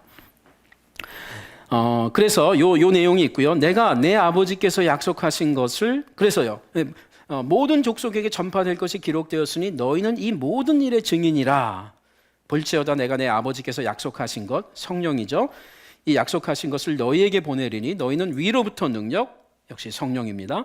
성령으로 옷 입을 때까지, 입혀질 때까지 이 예루살렘에 머물라 하시니라. 그래서 승천 직전에 예수님께서 하신 말씀입니다.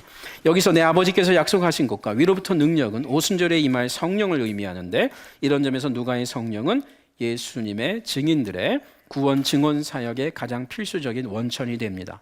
이제 누가복음은 예수님의 부활과 승천 이후 이것을 목격한 제자들이 큰 기쁨 가운데 성전에서 하나님을 찬송함으로 종결됩니다. 누가복음을 읽고 난 데오빌로와 또 다른 모든 독자들 역시 이 같은 기쁨의 반응회로 초청을 받는 셈입니다. 부활하신 예수님의 약속은 제자들의 기쁨 속에서 기대와 더불어 제자들의 사명으로 이어지죠. 이런 점에서 예수님의 죽음은 하나님 구원 역사의 실패나 끝이 결코 아닙니다. 이제 이것은 예수님의 도래와 함께 시작된 새 시대의 진정한 출발을 의미합니다. 그렇게 누가복음의 저자는 자신이 받고 깨달은 예수 그리스도의 복음이 지상의 예수 행전으로 끝나는 것이 아니라 사도행전, 즉 천상의 예수 행전으로 계속 발휘되는 것을 후편을 통해 소개해주고 있습니다. 그래서 지난번에 와서도 함께 나눴을 때 사도행전이 사도들의 행전이기 이전에 성령 행전이고요, 또 성령의 행전이기 이전에 예수님이 보내신 영, 즉 예수님의 영의 행전이고, 그것은 곧 천상에서의 예수님이 지금도 계속 일하시는 것을 저자 누가는 복음서에 이어서 소개해주고 있다. 그래서 지상에서의 예수 행전이 복음서라면 천상에서의 예수 행전은 사도행전이다. 이것은 바울이 서신서에서 얘기하는 것과 함께 갑니다. 히브리서하고도 함께 가고요. 그래서 예수님께서 지금도 우리를 위해서 중보 기도하시면서 사역하시는 분으로 소개하고 있는 것입니다. 예,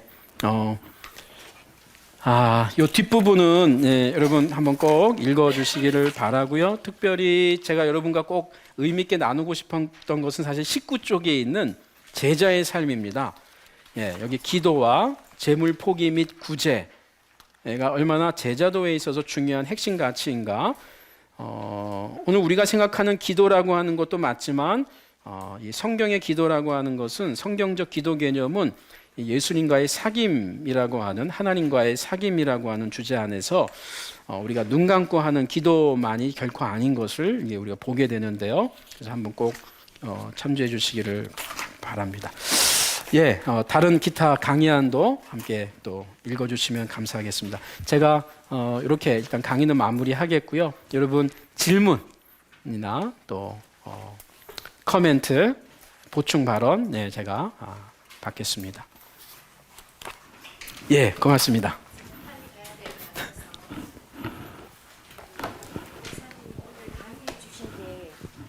강의해 주신 게 그 조직 신학적이고 예. 성서 신학적인 큰 틀 위에 아주 좋은 강의 설교를 들었듯이 너무 은혜스럽고 좋았습니다. 예, 그리고 고맙습니다. 정말 많은 신학적인 그 터움들하고 또 그 개요나 이런 것들이 일상생활에 우리가 부딪히면서 항상 이것을 선택할 것인가 저것을 선택하실 것인가에 중요한 키가 될 수 있는 것들을 잘 정리해 주셔서 오늘 인포메이션이 너무 많아가지고 과부하가 되지 않나 싶을 정도로 마치 성경 전체를 한번 훑은 것 같이 예. 강의해 주셔서 그냥 감사하다는 말씀 드리고 싶습니다. 아, 예.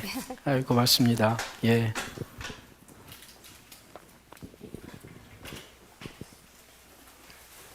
예.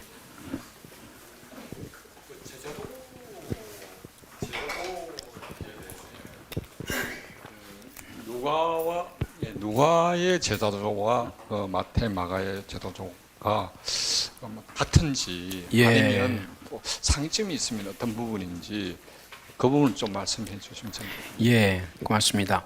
제자도 주제는 복음서에서 굉장히 중요한 주제입니다. 그 점에서 우리 한국에서 요즘 오래 전부터 사실 귀한 공헌을 많이 하신 분들이 계신데 아쉬움은 제자도 또는 제자훈련, 제자교육 이런 이름으로 교회 안에서 일단 그거부터 잠깐 코멘트를 하고 싶고요. 제자훈련, 제자교육 뭐 여러 가지 표현으로 하고 있는데 그것이 참 필요한 거지만 너무 이렇게 교회 안에 일꾼 양성에만 집중하지 않았는가 하는 좀 아쉬움을 갖고 있습니다. 굉장히 필요한 거였기 때문에 잘했지만 거기서 더 나아갈 어떤 그 내용들이 있었어야 했는데 상대적으로는 그 교회 안에서 순종하는 성도들만 만든 꼴이 아니었는가 이런 이제 좀 반성을 하게 됩니다. 그 결정적 이유는 사실 이렇게 진정한 제자 훈련은 이제 어떤 몇 가지 주제로도 해야 되지만 성경 낙권으로 들어가는 게 굉장히 필요하고요. 그리고 더 현장적인 어떤 내용들이 있었어야 된다 봐요. 예를 들면 직장 안에서 벌어질 수 있는 많은 테마들, 또 사회인으로서 우리가 일상생활에서 부닥칠 수밖에 없는 여러 가지 대사회적 이슈들을 과감하게 제자 훈련 안에 넣었어야 되는데 그러지 않다 보니까 아주 몇 가지로 이렇게 좁아버리다 보니까 교회에서는 아주 신실한 성도고 일꾼으로 만들었는데 생각 외로 세상에서 특히 어떤 큰 위치에 있는 고급 공무원들이 속수무책으로 제자도의 가치를 갖고 풀어내지 못했던 개인의 문제이기도 하지만 좀 공동체적으로 교회 리더들이 조금 더 대사회적 이슈들을 성경으로 또 제자도의 이름으로 풀었어야 했겠다. 그래서 우리가 말하는 제자는 그냥 예배당 안에서의 순종하는 사람이 아니고 대사회적으로 우리가 어떻게 하나님 나라의 가치를 갖고 살아야 할지까지를 이렇게 다뤘어야 하겠다라는 걸 좀 말씀드리고 싶고요.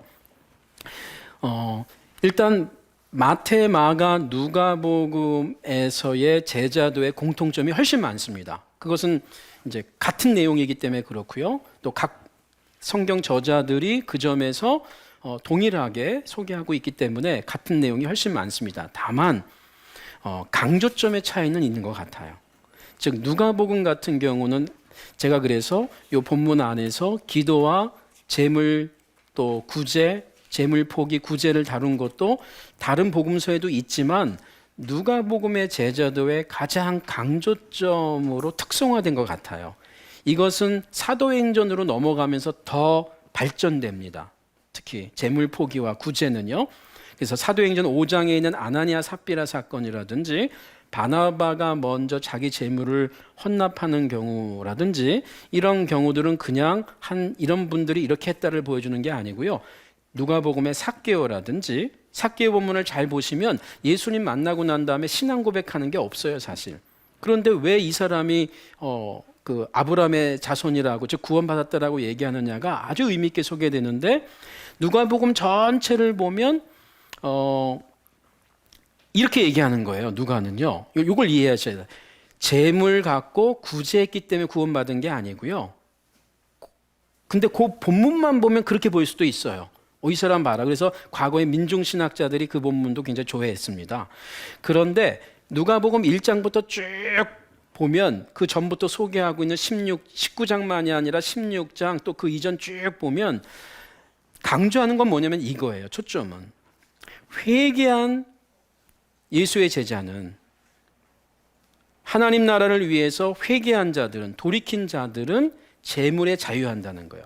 그러니까 재물을 포기하고 자유한 자가 그리스도인이 된다는 게 아니고요.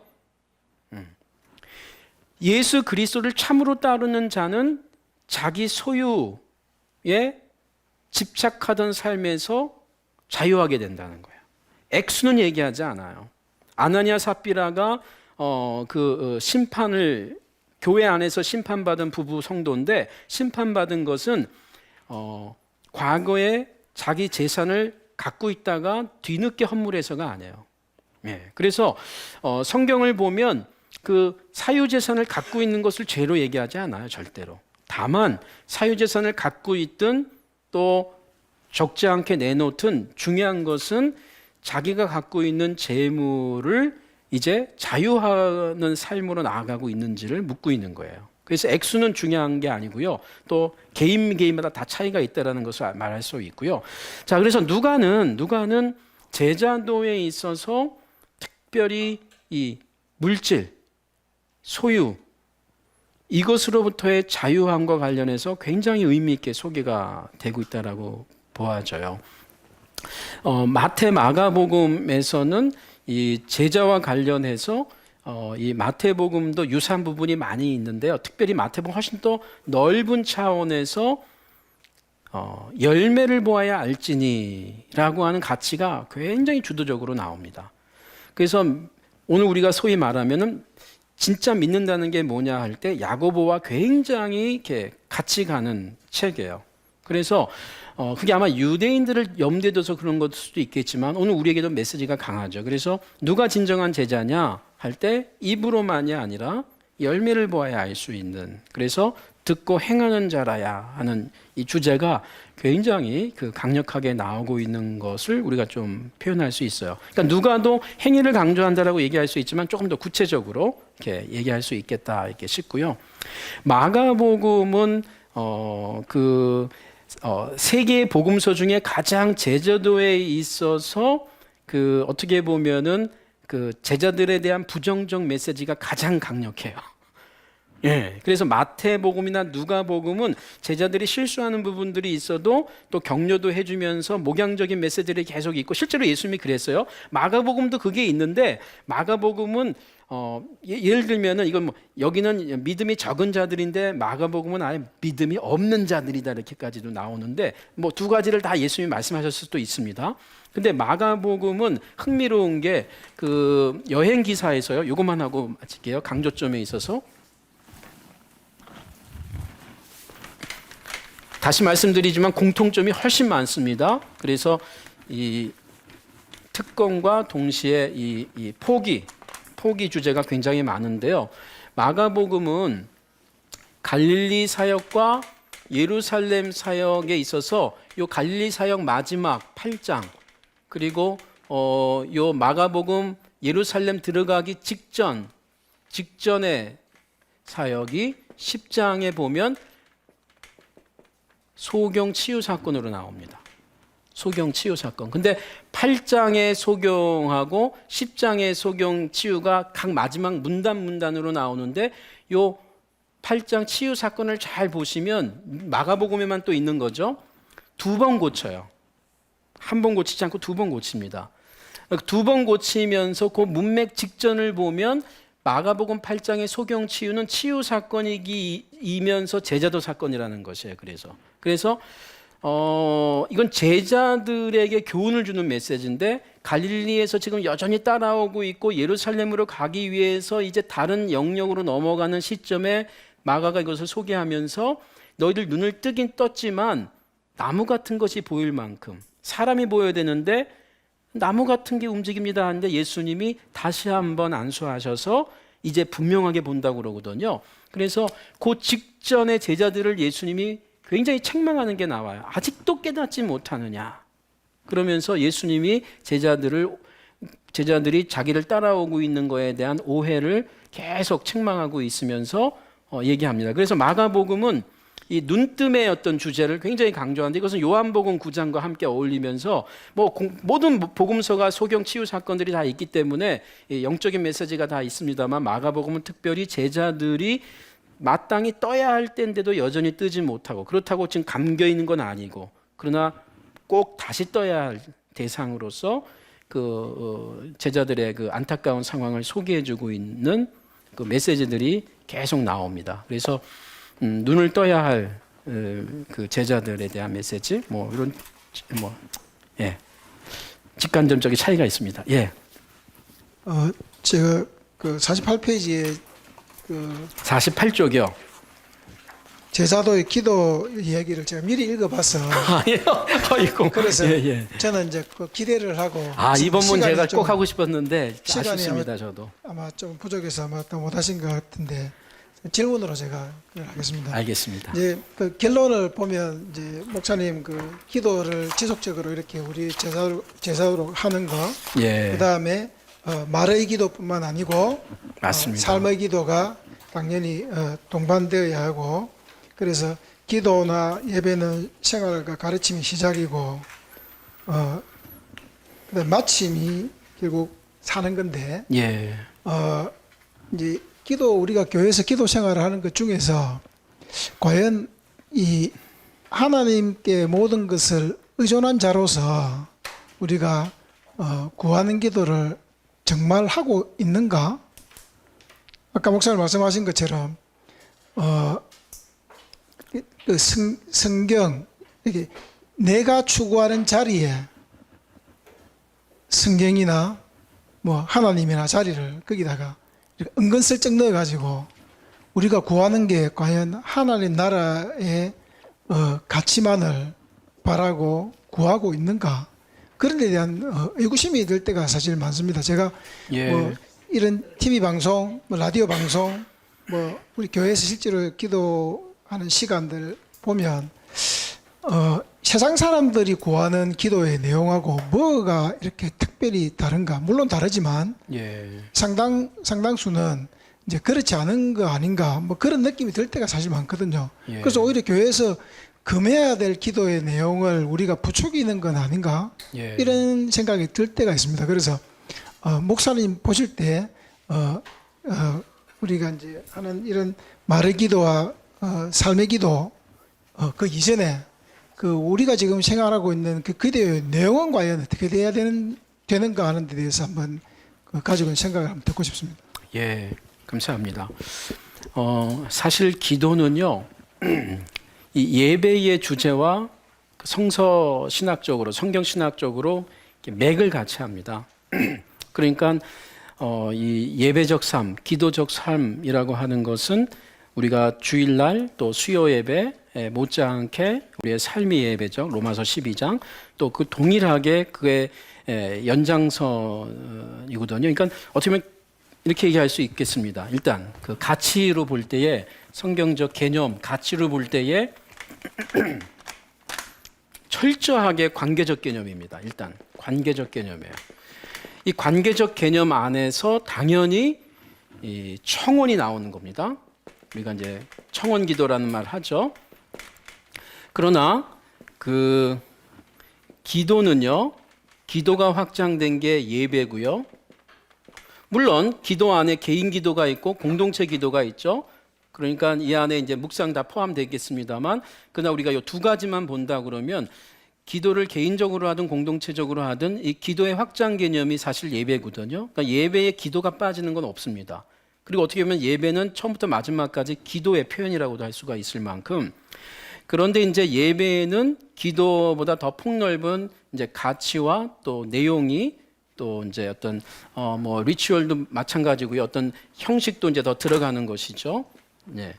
그리고 이제 축약한 것뿐이 그다음에 이제 삶이거든요. 그러니까 이게 지금 다 연결되어 있는 거예요. 그렇죠? 우리가 이제 일반적으로 예배할 때 이게 아까 지금 로마서 12장 대표적인 건데요. 예.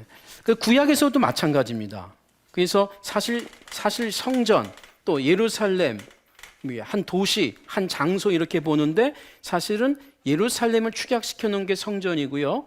또 하나님 백성으로서의 이스라엘 백성도 이게 좀 넓어져서 이스라엘 백성이거든요. 이스라엘 백성은 걸어다니는 예루살렘이어야 됐고 이스라엘은 걸어다니는 성전이어야 됐거든요. 그러니까 이런 개념입니다. 성전이 커서 예루살렘이 커서 그러니까 이스라엘은 어떻게 보면은 하나님을 드러내야 될, 그렇죠? 성전이 하나님을 드러내는, 그렇죠?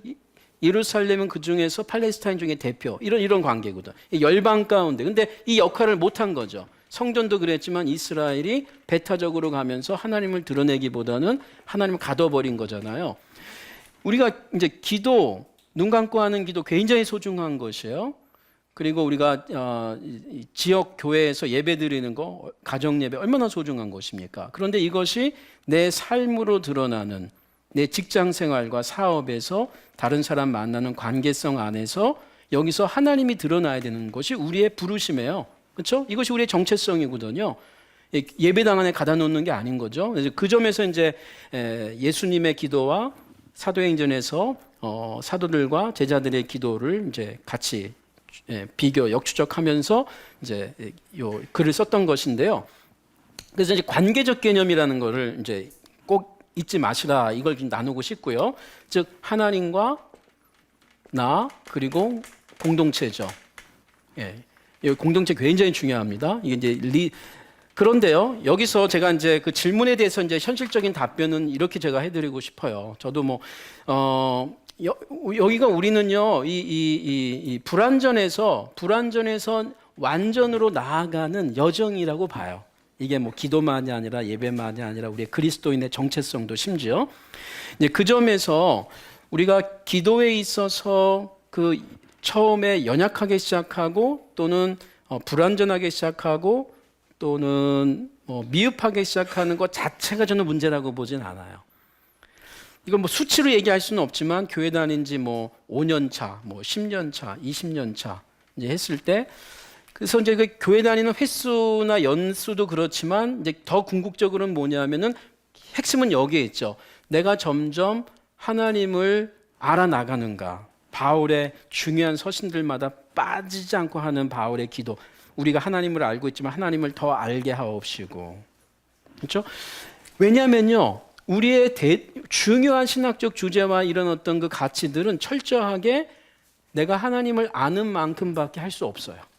저는 여기서 신학적 정보만 얘기하는 게 아닙니다.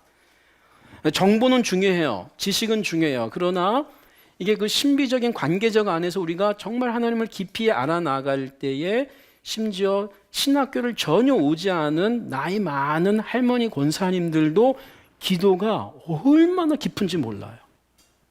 그냥 개인적인 것만 추구하지 않는, 여러분 그런 경험 없으십니까? 저는 제가 주위에 전에 섬겼던 교회 또 지금도 그렇고 기도를 그냥 오래 하는 분으로서만이 아니라 정말 이 하나님을 깊이 만나시고 경험하신 분들의 기도가 얼마나 우주적인지 몰라요.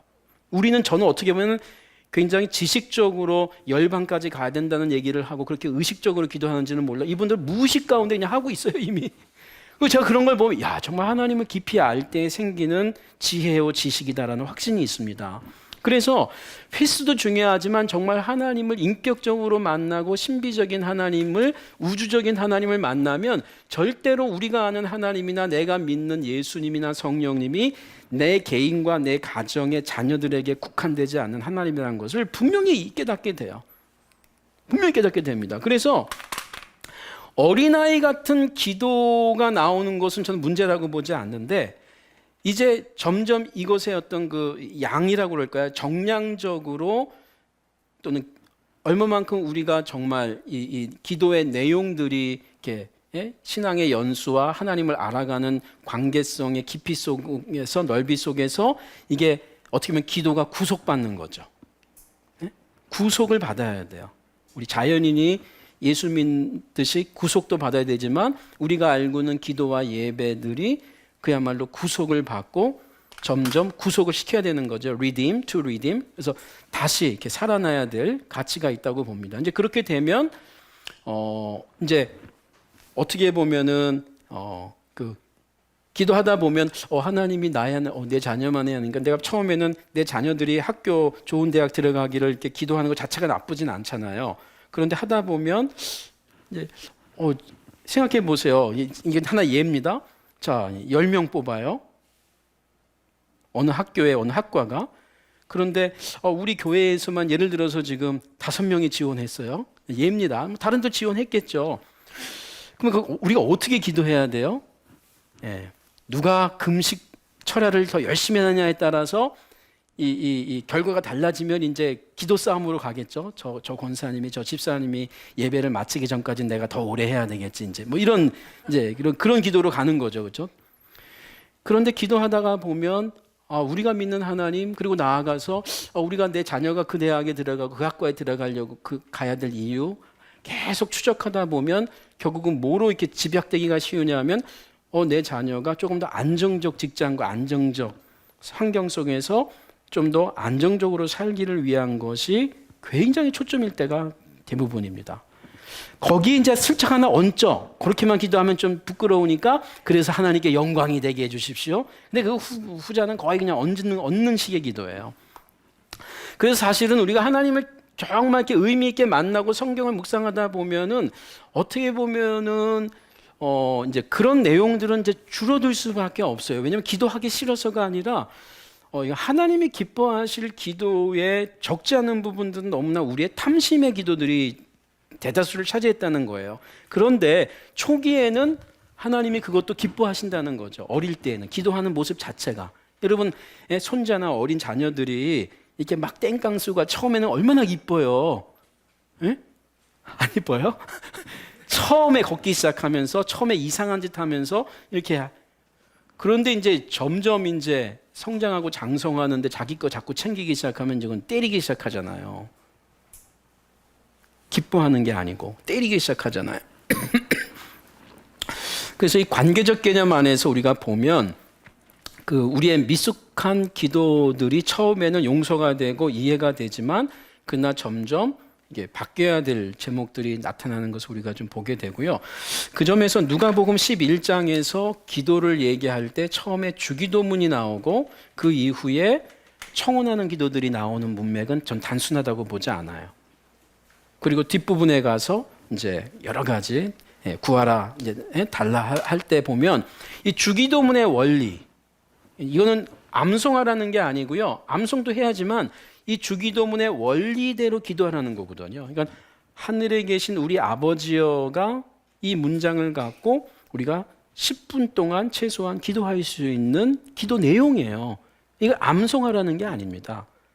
하나님을 아버지라고 하는 그 선언부터 우리가 하나님께 기도할 수 있는 내용이고 묵상할 내용이고 그 다음에 나중에 가서 청혼 기도가 시작되죠. 주기도문의 그 각각의 원리도 있고 순서도 보면 그래서 우리가 어릴 때에는 좀 이렇게 단순하고 유약하고 어리석은 기도를 할 수 있지만 그러나 이제 우리가 점점 성장해 간다는 것은 사실은 기도의 제목이 굉장히 이렇게 성장한다, 또 예배가 성장한다 이렇게 얘기할 수가 있겠죠. 그게 이제 삶으로 나아가는 이제 예배고 또 기도가 되는 것이니까요. 그렇게 답변을 해드리고 싶어요. 뭐 한계고요. 그래서 뭐 우리 스스로가 다 그걸 경험하는 것 같아요. 처음에 이렇게. 근데 또 여러분 그런 경험도 있지 않으세요? 어느 순간부터 그러다 보니까 기도할 게 없어지는 거예요. 근데 그것도 범죄입니다. 기도 안 하는 것보다는 어리석은 기도라도 하는 게 좋아요. 일단은. 그런데 이제 하려고 하다 보니까 이것도 내 욕심 같고 저것도 내 욕심 같다 보니까 그냥 주님 아시죠. 이렇게 그냥 끝내버리는데 제가 한동안 그랬어요. 그러니까 기도할 게 없는 거예요. 그러니까 나중에는 기도할 게 없는 것만이 아니라 기도에 게을러지더라고요. 그래서 이건 또 아닌데 하는 제 나름대로 또 그런 이제 이렇게 좀 높낮이가 좀 있다고 생각이 되는데요. 그러나 이런 거로부터는 제가 좀 자유하게 시작한 건 사실입니다. 이제 딱 눈 감고 이렇게 딱 기도하는 거 그것만으로 제가 붙잡고 있지는 않아요. 예?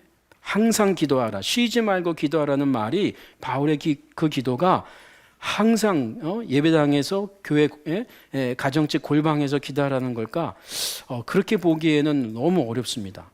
그래서 골방도 있어야 되고 또 예배하는 처소도 당연히 있어야 되지만 점점 우리가 예배자의 삶으로 살아야 되는 그 현장이 없는 기도와 예배는 그건 굉장히 이렇게 제도화된 박제화되는 삶이기 때문에 기도기 때문에 이제 위험한데 역시 균형이 필요하지 않나 이런 생각을 하게 됩니다. 그래서 공동체가 중요한 것 같아요. 저는 공동체를 통해서 교회 권사님들 제가 섬기는 교회 협동 목사로 있는데요. 한 20년 넘었는데 같은 교회에서 그런데 저를 부끄럽게 하는 일들이 굉장히 많아요. 그분들은 정말 삶이 신학인 경우가 굉장히 많아요. 그런 고상한 바울 신학을 연구하고 깨달아서가 아니라 그냥 삶으로 그렇게 된 건데 대단한 신학이거든요. 보면 물론 굉장히 그 유교적이고 문제성 있는 것도 물론 있지만 그래서 저를 굉장히 겸손하게 만드는 것 같아요. 공동체 안에서 저보다 신앙은 뭐라고 그럴까 신학은 부족해 보이지만 굉장히 이렇게 고상한 신학을 이미 체득한 분들을 저는 많이 직간접적으로 경험합니다. 그래서 공동체가 중요한 것 같아요. 공동체의 다양성이죠. 발가락을 통해서 머리도 발가락을 이게 공동체가 중요한 것 같아요. 제가 그렇게 답변도 좀 예. 아이고, 오늘 장시간 이렇게 멋진 강의해 주신 우리 혜주 교수님께 다시 한번 감사의 박수를 드리겠습니다. 부족한 강의를 잘 경청해 주셔서 감사합니다.